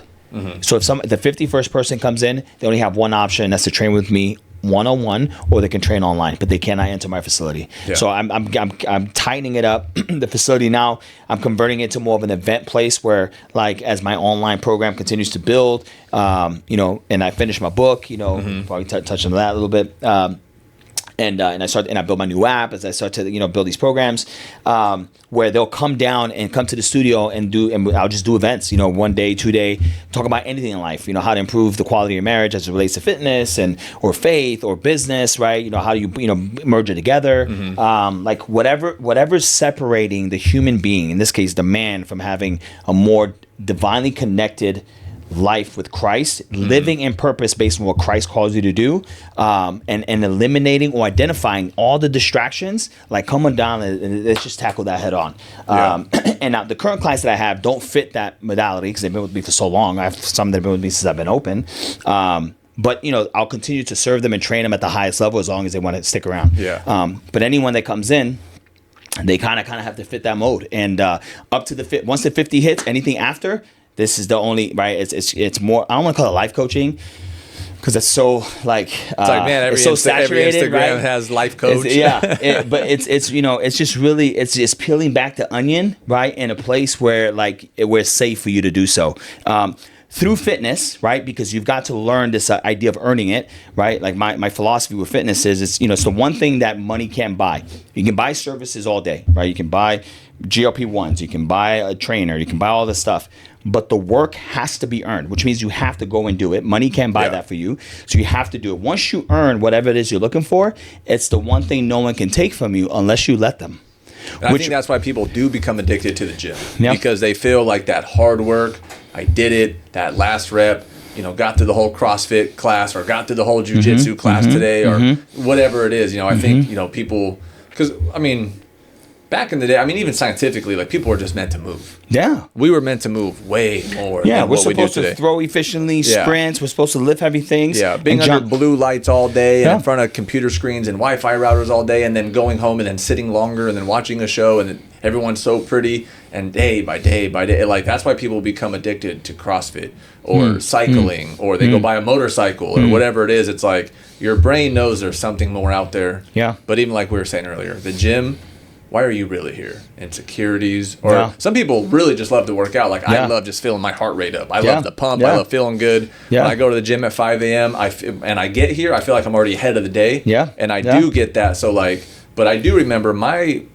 for some people, my insecure gym, when I started going into the gyms was boxing gyms. Yeah. Well, because when I was younger, jumped, beat up, being the smaller guy in third, you go to karate. Yeah. And then you go to boxing, and you're like, no, I just like to box. And it's like, no, why are you? If you talk to 50% of the guys in a Muay Thai gym, it's like, I want to get in shape because my ex-girlfriend left. Or, I got beat up a couple times. Or they just really, my dad was a kickboxer. I love kickboxing. Yeah. They're the rare ones. Yeah. But it's like most guys in the room, whenever you, my buddy sent me this meme, and I was like, bro, that is every single dude on the planet. Yeah, some form of self-defense. He sent me this meme, and I was like, this meme nailed it. It was it was a jiu-jitsu meme, and he sent me it, and it was like, is it just me, or every time or does anyone else when you walk into a room scan the room and think I can kill at least 9 of these guys?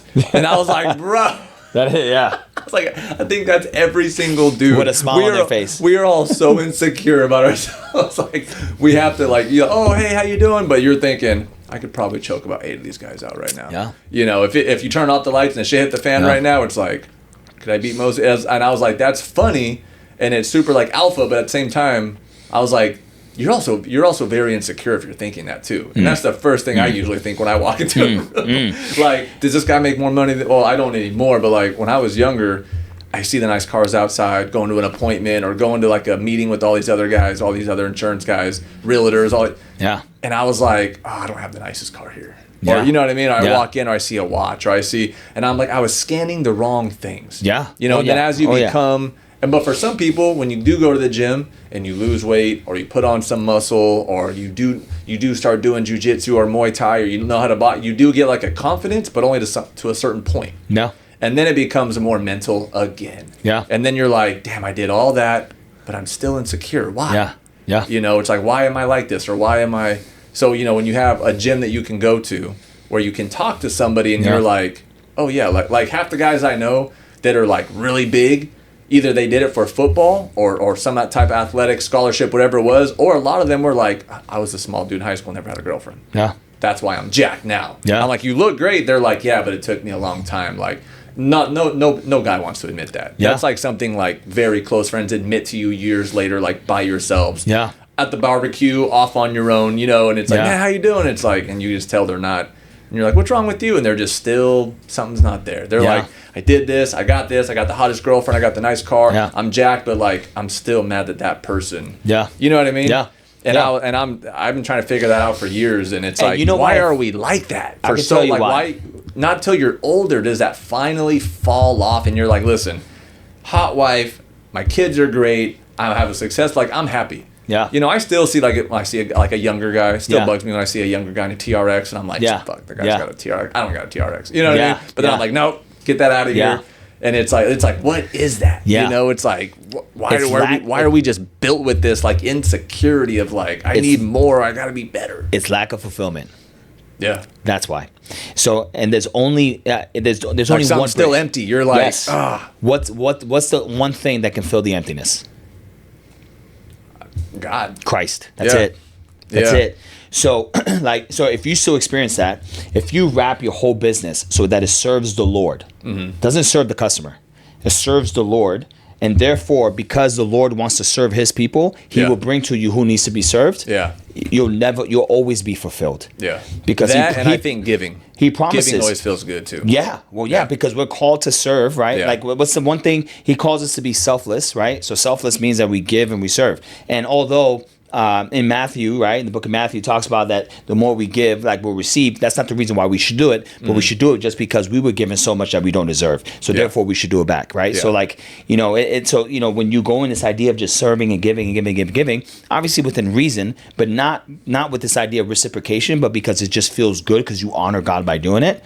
That emptiness just starts to go away, and there's a sense of purpose that just gets solidified based on whatever it is that He calls you to do. Yeah. You know, like for fitness, like if tomorrow an article got pulled out that you have to get a doctorate in order to become a trainer, right? Because the physical therapy side of the house got tired of blah, blah, blah, blah. Yeah. Most trainers will train on the ground or go get different jobs. I would take my ass to school. Yeah. And however long. Why? Because I enjoy, like I love everything about fitness, and I love just being consumed with the energy and the outpour and the suffering that somebody can embody, but also at the same time control an outcome through it. And it's just like it's the best manifestation of really realizing that like we're dust. Yeah. We were made out of dust, and we're gonna go right back to dust, right? Yeah. So like, and when it seems so simple too. It's like when you realize like you are nothing. Yeah. And then you can finally let everything go like, you know, it doesn't really... Which I don't think means like be lazy, don't strive to have, you know, the best business or make as much money as you can. Like, 'cause I think that's where people get things confused. Yeah. It doesn't mean like just... Proverbs says, you know, the sluggard does not eat. Yeah. And like like it says, be like the ants, right? Don't be a slug. What do ants do? They just work. Yeah. So, you know, like Jesus talks about how you can learn, and I forgot what the parable is, but he talks about how, like, you know, we can learn a lot from ants, right? Because ants just constantly grind. Yeah. Right? And, you know, but don't be the sluggard who does nothing, right? Yeah, so don't just have idle hands and stand by. Like, that's not, I think because I think a lot of people, like, when they think of, like, oh, you're Christian or you're this, or, you know, you tell them that, like, I think they think, like, you're supposed to be, like, soft or, like, act a certain way. Yes. Like, I'm trying not to cuss as much, that's for sure, because I don't want my kids cussing all over the place, but, like, I feel like that, like, like you're supposed to wear like breezy clothes and just like, you know, sell your stuff and be what it's like. No, I feel like I'm actually kind of harder in certain ways now. Yeah. This passivity. Like even like the way I carry myself now, I don't have an ego, but I have like a certain type of respect for myself now over the years, where it's almost like someone does talk to you a certain way, you have to be careful because you're like, don't talk to me like that. Yeah.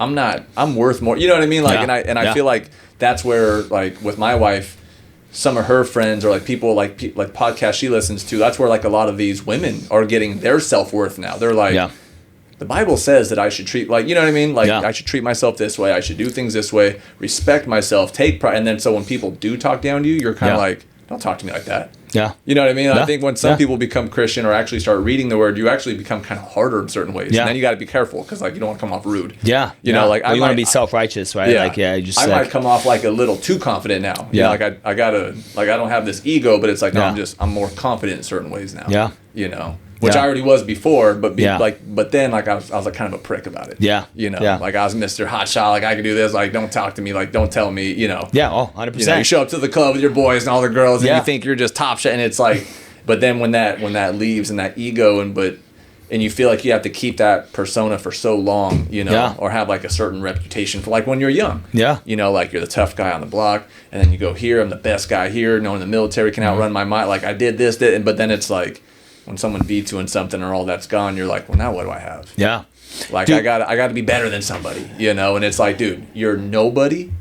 Relax. Yeah. Go help someone. Go teach. Go give. Yeah. Read, like that, but it doesn't mean quit. Yeah. It just means chill. Yeah. You know, like stop being so hard on yourself. Like you don't have to be 10 times better than the guy next to you. Like just do what you're doing and just give. Go find people that need. Progress over perfection. Yeah.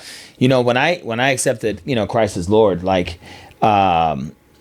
you know, I had like an identity shift where I was like I didn't know who I was, and I was so manipulated in my mind where I thought like my personality was tied to my like manipulation version of Felix, right? Like, you know, or my drinking, right? Like it was like, so because I wasn't doing it and I wasn't me, like I couldn't be who I was, and I forgot what. Mine used to be tied to my reputation. Like you feel like you got to keep that up. Yeah. And after everyone's gone and the party and the fun days are over and your reputation, like you're kind of nobody in this world now, and it's like, well, now what do I do? Dude, I couldn't talk to people. I couldn't conversate. Yeah. Like if women walked by me, I was scared. Like I couldn't do. Bro, I was like lost. Like I just. And I was massively depressed, right? And like I was like, yo, and I can't remember who the pastor. So some pastor told me, he goes, I was having a conversation with a pastor, and he was like, dude, your personality, your character, your energy, your vibe, dude, alcohol didn't give that to you. God did. Yeah. All you're doing is stripping away the things. I'm not the fun guy anymore. It's like, yeah, you are. All that chill, stuff, bro. Like you're not. Like, all you're doing is stripping away all the things the devil was using to suck that out of you. Yeah. And I was just like, huh. Yeah. I was like, so you mean I could just be that? He goes, yeah. Just that's what God gave you to glorify Him. And it just snapped me out of it. And then I was able to have conversations, and I feel bad. Like, but for a minute, I don't know how long. Like I was antisocial. I couldn't conversate. Trying to rebuild your identity. I didn't even know what that was. Yeah. Like who is Felix? Yeah. I had it just, you know, who is the trainer, the coach, the whatever.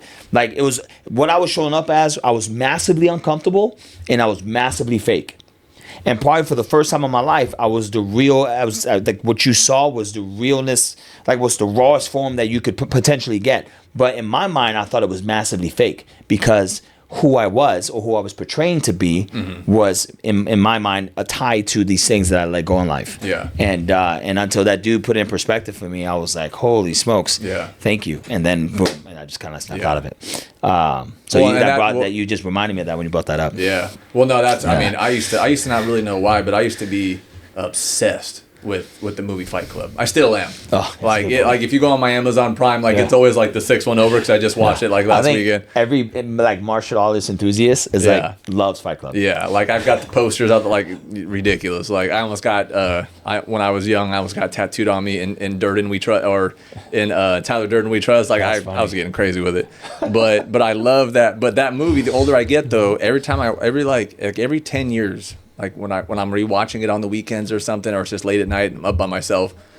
I'll be watching it, and every time I watch it, it it changes for me. Like it means something totally different now. Yeah. Like when I was younger, I used to look more at this part of the movie. But now that I'm getting older, I love that. Like I never really even noticed it before. Like that part where they're on the bus and the Tommy Hilfiger and the guy's in underwear and he goes, "What is that?" You know, and he's just like, you're just looking at like egotist, like just trying to sell. Like that's nothing. It's just they're just trying to sell you something. You know, it's nothing. You know, or like when he tells I forget the real actor's name. It's been so long. But you should watch it again because like when he tells him like you are not your car, you are not your clothes, you are not your apartment, like you are nothing. Yeah. And he's just totally trying to break him. You know what I mean? Yeah, and then when he finally breaks him, he's able to just be free. And I was like, I feel like Tyler Durden is just kind of like, this is kind of like what the Bible says, you know what I mean? But not like in that way. Yeah. But he's just like, you spend all this money, all this time at work to make money, to buy clothes to buy clothes and things to impress the people you don't like. Yeah. And I was just like, whoa. Yeah. I mean, like this is like every kid should watch some of those scenes and then read some of the Bible and you'll just be like, man, just do, like literally it's the easiest saying in the world, like just do you. Yeah. Don't worry about this guy or that guy or you know. Look at Solomon, right? Solomon like was just on top of the world, right? You know, he answered the right question, right? When God asked him what he wanted, he's like, I just want the wisdom. You know, I want, you know, I don't want to make the mistakes. I want, so because you didn't ask for riches and this and that, you're going to be the wisest, you know, currently, in the past, and from, you know, what's to come. And, you know, he had everything. Even other, you know, kings from other nations came to him for wisdom and guidance, all this other stuff. And then at some point in his life, what happened? Right? He started to put himself above God. He started to think, oh, my stuff don't stink, like I'm the man, because he was getting all this attention, right? And then right when he came to his senses, what did he do? He wrote the book of Ecclesiastes. And what's the purpose of the book? That everything is vanity. Everything under the sun is vanity, and none of it matters. Nothing has changed in thousands of years. Nothing matters other than God. Everything is exactly the same. And that's one of the funniest things about reading the Bible now. And that's a great book. Like when I read Proverbs, like I even asked one of my buddies, I was like, all right, I'm going to take this serious this year, right? It's a couple years ago, and he was like, just start with Proverbs. Yeah. He was like, don't read Genesis. He was like, start in Proverbs. Yeah. And I was like, okay. January's a great day. And it's just like, and I was like, I feel like a little kid right now. Like, this is almost too basic, but then as I was going through it, and it's talking about, you know, wicked women and this and sin and idle hands and Proverbs all these 7. Different things. And it's just like, I was like, I feel like I'm watching Fight Club right now. Like, this is so basic. You know what I mean? I was like, but somebody wrote this thousands of years ago, and we have not evolved at all. We're still egotistic. We're still depressed. Yeah. We still want more, like, you know, even when like I'm obsessed with like medieval movies. Yeah. Yeah. And even in those, like every time like they're like private, like with the king, like no matter what new medieval movie it is, they're always like the king, like secretly is like this big tough guy up on his horse and he won another battle. He's got all these wives, and then, you know, and then he's in his bath and he's sitting there with like one of the maids or, you know, one of his helpers, and they're like, what's wrong, king? And he's just like, I just want the people to love me. Yeah. And it's like, even that guy's depressed. Like, he just took over a country. Why have we not evolved? Yeah. Well, we can thank Adam and Eve for that, right? Yeah, it's so basic, but back to the gym. Nowadays, a lot of men, their outlet is, well, you know, a lot of guys don't want to box or go to jiu-jitsu or whatever it is, but like everyone's usually open to going to the gym. Yeah. Just lifting weights by yourself, no one pushing you, you want to feel better, you know, just getting that grind out, breathing heavy, sweating, sitting in the sauna, and then you just like when you're done, you're just like, it feels like you just want to battle, you know, or like or like guys in jiu-jitsu, you know, you like when you finally get the tap on that guy, you feel like you can kind of relax. Like, I'm accomplished for today. Yeah. But it doesn't fix all the other little stuff under the surface at the end of the day. You know, the guys looking in the mirror, bodybuilders look amazing. Yeah. And then even like when you see some of their podcasts, they're just like, they don't seem like back then, they're like, yeah, everyone loved me. Yeah. You know, I did this, I did that. I was, you know, on all these magazines, but I wasn't still really happy. Yeah. You're just like, what? They don't seem enthusiastic. Yeah. Or even actors, you know, like you see them come out later and you're just like, what? That guy killed himself? Like he was the funniest guy. I mean, look at Will Smith, right? Will Smith just went on, like, Will Smith, like, literally just came out, was like, look, after you have all the fame, all the glory, all this, all that, like, I realized, like, I am empty. And, like, I mean, everybody's just coming to this realization. And the comedians seem to be the worst. Yeah. Like Robin Williams, like, who the hell saw that coming? Yeah. You know, I'm just like, how did that even? Yeah. How's that even a thought? He's the funniest guy. Or like Well, I'm thinking Will Ferrell. No, Tommy Boy. Brett Farley. Farley? No, Brad. I can't get Will Ferrell out of my head. I know who you're talking about, though. Yeah. But yeah, I'm like, I know you're talking about, yeah. I'm like, what? Yeah. How was that dude depressed? Like, that was the funniest guy ever. But it just comes back to this, you know, we were talking about that program or the, what would you call it? It's like your online, what is that, men's coaching? Just like online coaching?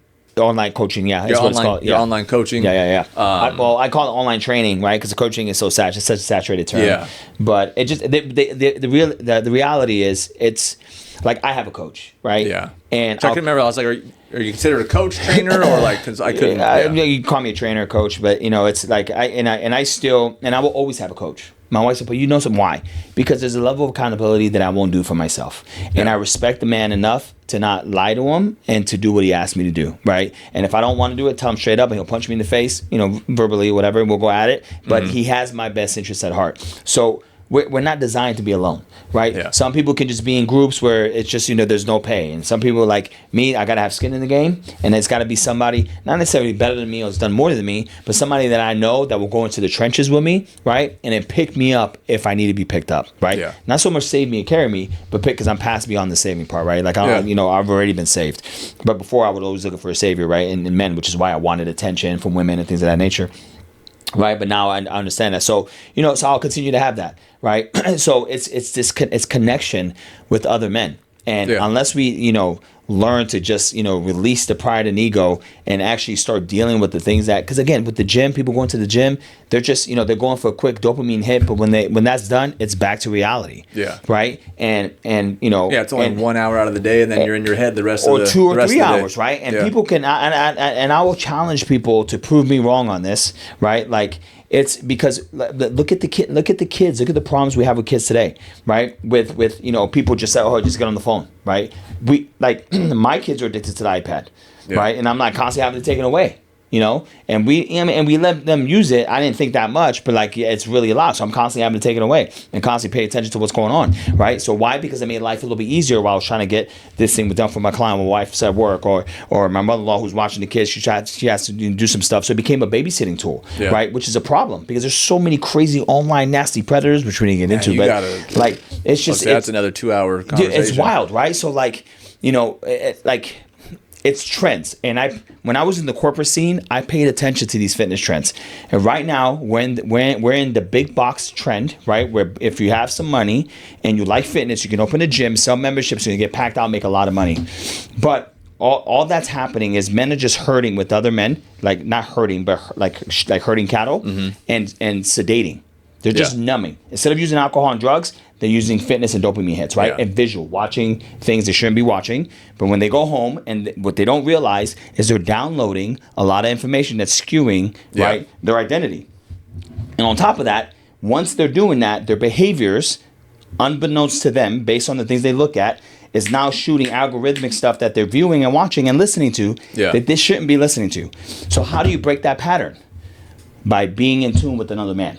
Meaning expressing and talking, and the other man, right, knowing that things like that are happening, right, and saying, hey, bro, you shouldn't be doing that, man. This is why. Yeah. Oh, damn, bro, I didn't think about that, right? Yeah. So the problem, especially because where you were at in your early 20s, every day there's someone coming up out of high school, getting out of college, trying to figure out who they are, and then they hit 25, 26, and now they're just completely lost, and it's like, does anyone understand me? It's like, oh, trust me, we've already all been there. and now all these young men are just like, looking for an outlet, I see thousands of online coaching, mental health, mental toughness programs, like physical ones where you go stay in Montana for a week, you go hunt and you're just around other men and you get almost like pen pals, like, hey, how you, they check in on you like AA. Yeah. And I'm like, that wasn't, I don't remember that when I was young. That wasn't a thing 20 years ago. No, I still have the same friends from high, but a lot of kids, the social media, a lot of people are just disconnected from people now. Yeah. I saw the other day that a lot of younger men now don't have girlfriends till they're older. They're still living at home longer. Yeah. People are getting married later. I'm sure not you see having kids. Not having kids, not even a priority. They're just I'm in debt. I got this. I don't. I want to live life. I want to party. Yeah, I was telling my wife, I was like, before you know it, it's just going to be. But don't get me wrong. There's nothing wrong with not having no kids. Well, I'm not saying that you're bad or wrong, but it's just the vibe is different, right? That used I didn't think I wanted to have kids when I was younger, but I was still like, I had friends, we hung out, we did stuff. Like a lot of guys are just kind of like stagnant nowadays, I see. And I don't know if it's just because they're so comfortable online, like you just get lazy. They ain't got no standards, man. So we used to have this thing called standards, right?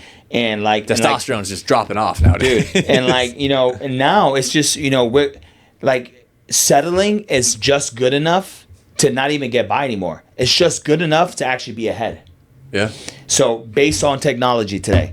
And what does that do when you don't have to work as hard to get ahead? Yeah. It makes you lazy by nature, right? Have my apartment, sell some Bitcoin every day, have my side job, but it's like, man. Now, there's nothing wrong with that, right? Yeah. For the type of men that like that, right? And that they want to live that type of lifestyle. But when you do that, what happens to the general standard of, being a protector, telling the truth, doing what you say you're going to do? It gets reduced. Yeah. And then other men who live that way, right, who get tired of just constantly trying to do the right thing, whatever that looks like, they just kind of get assimilated. They just roll with the punches. Yeah. So then now you get men that lived with a specific standard, reducing it. Why? Because it's less work and they can still get ahead. Yeah. Right? It's just another form of depression. Yeah. Right? So like, and it's rampant. That's what the enemy wants. Mm-hmm. Passive men that don't want to, do anything, don't want to pray, don't want to study, don't want to read, don't want to serve, don't want to just, they want to work, pay, be distracted, right? Not know what's going on around them until it gets to the point where it's uncontrollable, and then they just kind of give up. Yeah. Right? Not necessarily commit suicide, but they just kind of give up to the way of the world and just do what everybody else is doing. Mm-hmm. Right? So you're seeing a lot of movements of people going against the grain now, right? Yeah. But they're still not as big as the movements of people just giving up. Mm-hmm. It's happening at an alarming rate. Yeah. Like you could. Again, you should one out of two, maybe three people are obese. You should not see that today. Absolutely not. There's a gym on every single corner. And there's a free gym in your pocket. Chipotle, McDonald's, they tell you how many calories are on the thing. There's a free gym in your pocket. AI can write you a whatever generic workout that you can actually do that's better than nothing. Yeah. But why do you pull the Taco Bell, it has the calories on it. Why do you see 1 out of 2 more people that are out of shape? Because we're so distracted that we don't even know what's north or south or east or west. Everyone has protein style now. Everyone has, it's like, dude, how is this even? It's wild. We don't need more information. Yeah, we need to be punched in the face and woken up. Unfortunately, and but that's where I see like on on Instagram, like I'm like, is this just my algorithm? But like every single fitness dude, like everyone has like some type of side program where the guys just have a private chat, they talk. Yeah. Like, there's that one dude who just sits on his porch, the guy with the big beard, and he just gives men advice every day, just like 1 minute little speeches, and I'm like, and he's got millions of followers. Thousands of those comments say, "I never had a dad. I've been following your page." Like, dude, the comments make you sad. Yeah. And he's got a deep voice. He sits there with a little can of coffee, rocks in his chair. Yeah. Looks like a big burly dude who has a farm, and he just gives you like a 1 minute piece of advice every single day. Yeah. And I'm like, I bet you that dude though is changing lives. Yeah. 100%. Which is wild. 100%. Which is crazy that like. Which is so awesome. But what I would like to see that guy do is put a call to action. Yeah. Hey, great. I'm glad I changed your life. How? Now go do that for 5 people. Yeah. Yeah. What you don't see from a lot of these men, and that's awesome. Man, it's awesome and that's fantastic. And but the comments tell you where we're at. Yeah. 5,000 comments. When you read through those comments, you're like, because I'll breeze through them, man. Dude. Yeah. Where are we at right now? And I'll tell you, I don't do it as much, which is why, like, again, like when I told you about the book, the devotional, and that, like, I will. I'm no longer gonna just hide in the dark anymore, comfortable signing up, whatever. Like, I'm gonna come out, I'm gonna post content, I'm gonna do all that stuff. Like, I told myself right after you and I, because I was thinking about this the other day. I was like, damn, dude, you were supposed to already have started. You haven't. That's it. You're supposed to post twice a day already. If you get on this podcast, you're posting a video at least 3 times a week, talking about specific subjects that relate to, like, that's it's game over, right? Because what held me back? Well, perfectionism. Like, I don't know what to talk about. But that's all story. That's my whole thing with the cameras and everything. I assume that we talked about 2 hours off of and we haven't even scratched the surface of what we're going to talk about, right? So that's not true. The enemy doesn't want. The devil does not want you to speak. Why? Because people will hear, eyes will watch, ears will listen, and it's all going to point people to the Lord. And he don't want that. He don't want people to wake up. He don't want people to be free, right? Mm-hmm. And so I would like to see a lot more of these men, provide call to actions. create subgroups, tell men to step up. Well, a lot of these guys, they do have these, like you said, you went to that big event. Yeah. I see now, like a lot of these big guys on YouTube and like some guys I don't even know if they're Christian or just business, but like they'll put together these massive conferences and they sell out. Yeah. And it's all dudes in there from 20 to 35. Some guys are older and it's men wild. In the valley. Guys that are super successful, but they're just depressed. And they're like, I need a new tribe. Yeah. They're like, what I'm doing over here is not working. No. The whole, I'm a lone wolf. Nah, lone wolves get depressed, bro. No. You need a good tribe. That's overrated. That conversation topic is gone. It's no longer sexy. Like there's like 7 or 8 women-only gyms in the valley, right? Women, if you're not a man, can't go, right? There's which I think is good. Multi-gender, which is fantastic. I think it's cool. But there is no men-only nothing. Yeah.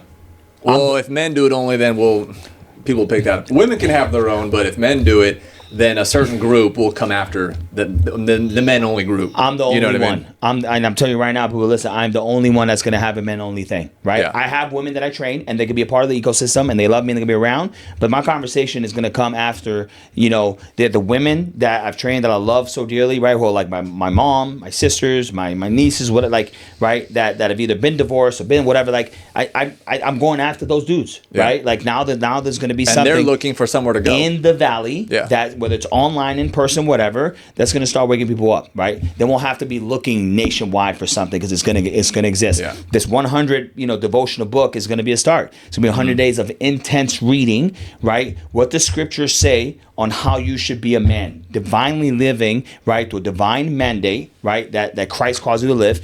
I mean, it's going to be 45 minutes to an hour of study daily. Yeah. Aside from the fitness, which is about an hour, right? Like it's going to be aggressive. People are going to quit. Well, it's too much. What's too much is your lies, right? Yeah. And I'm gonna start smacking people in the face, right? Like I'm gonna start bringing it to business owner, like, hey, it's time for you to rise up. If you're a business owner and you steward and you shepherd and you came to be a Christian, right? And you have a following and people believe in you and you're not living the way you're supposed to be living, come on, man, you're gonna get called out. Just like I expect to be called out, right? Like I'm calling myself out. Like I don't like that guy. Like I should be doing that. Why I'm not? Because I'm afraid of what people are gonna say. I'm afraid of judgment. I'm afraid if he all the other not. But that's been the story for the last 10 years. Yeah. Like God's proven time and time again. Like nobody has dominion or threshold over his dominion. Like he owns my life. So why am I worried about somebody else that's gonna come and say something when the Holy Spirit resides in me? It makes no sense, right? Yeah. So it's me living in the flesh instead of dying to the flesh, right? And rejecting the flesh and rebuking the flesh, right? And putting it at his feet. Yeah. And men have got to they got to know that it's okay, right? That is sexy. That is masculine. That is powerful. And you're not looking alone. For a powerful tribe is a good thing. Yeah. It's not saying like, oh, I can't do it by myself. It's like, listen, the whole your wife ain't gonna be mad about it. Trust me. Yeah. No, yeah. And I don't even say like I changed my friends over the last 10 years, but just certain people leave and certain people stay. Yeah. Oh yeah. But the people I've met through those people. And then this guy at an event, and this guy wanted to do better, so I met him at an event, and it's like now you've got like a new 5 to 7 strong guys around, and it's like you do start to act different because if I'm hanging out with the guys that I was still hanging out with 10 years ago, the conversation's different. It's more bitching, it's more about girls, it's more about whatever, and then my conversations now are completely different. Hey, what do you think about this in real estate? Or hey, I started investing in this. What are you using to grow your business on ChatGPT? Because the conversations are just so much different. It's legacy. How do you build something that you leave for your children's children, right? Like the Bible calls us to do, right? That's literally on my business card. Yeah, you know what I mean? It's like, and it's just one of those things that even at that, bro, like on the financial back end, like insurance, all that stuff, like I used to be set up. Yeah. I'm not set up, right? You know what I mean? So like, it's just, there's so many things there's so many ways. I can't remember it. Proverbs 13:22, that's what it was. Yeah. That we can do, right? That will give us a form of, not, I don't want to say certainty, right? Because our certainty we draw from Christ, but just a sense of security that just tells us that, okay, we're doing the right thing by our family. So that's the idea. That's the idea behind the grind. That's my mindset, I guess, going into 2026. I mean, now that we're here, is, providing, one,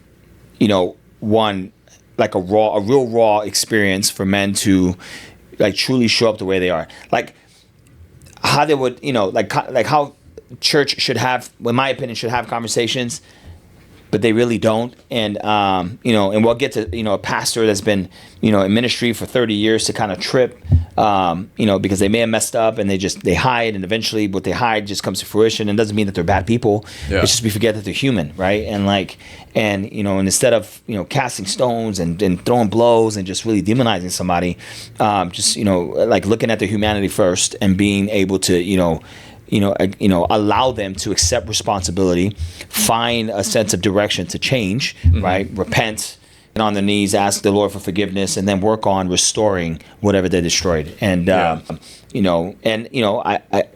been doing it for so long through fitness. I just never boldly proclaimed it.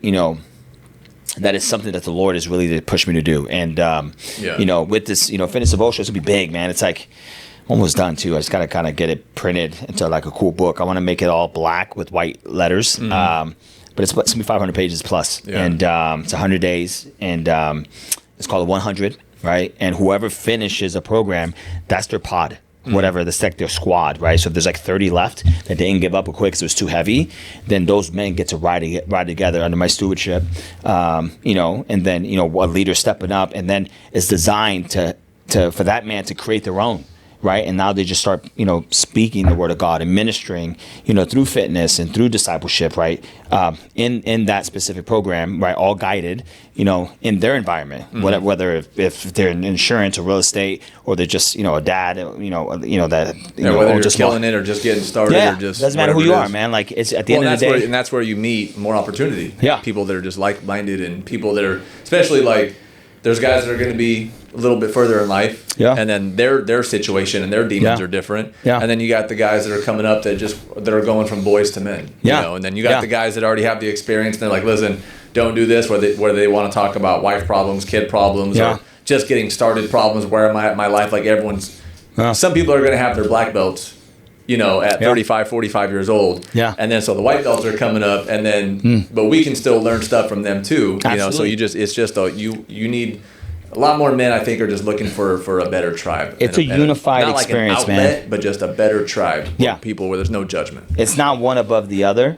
It's all seeking the same thing, right? Sanctification, right? Becoming more godly, right? Seeking godliness, but having your story and also not being judged, because you'll meet someone in that group that's like, oh man, I did worse than that, and they're like, wow, But it's like, a lot of people can't tell their friends or family, their wives, or whoever it might be. So that's where those outlets are. I think it's so big right now. It's crazy. Yeah, and there's nothing, and as I was approaching like building this thing on, my coach was like, dude, like there's nothing like that locally. Like you gotta like, there's groups of, like now there's a one of my clients sent it to me where once a month they're gonna meet, like it's a men's group meeting at some bar downtown.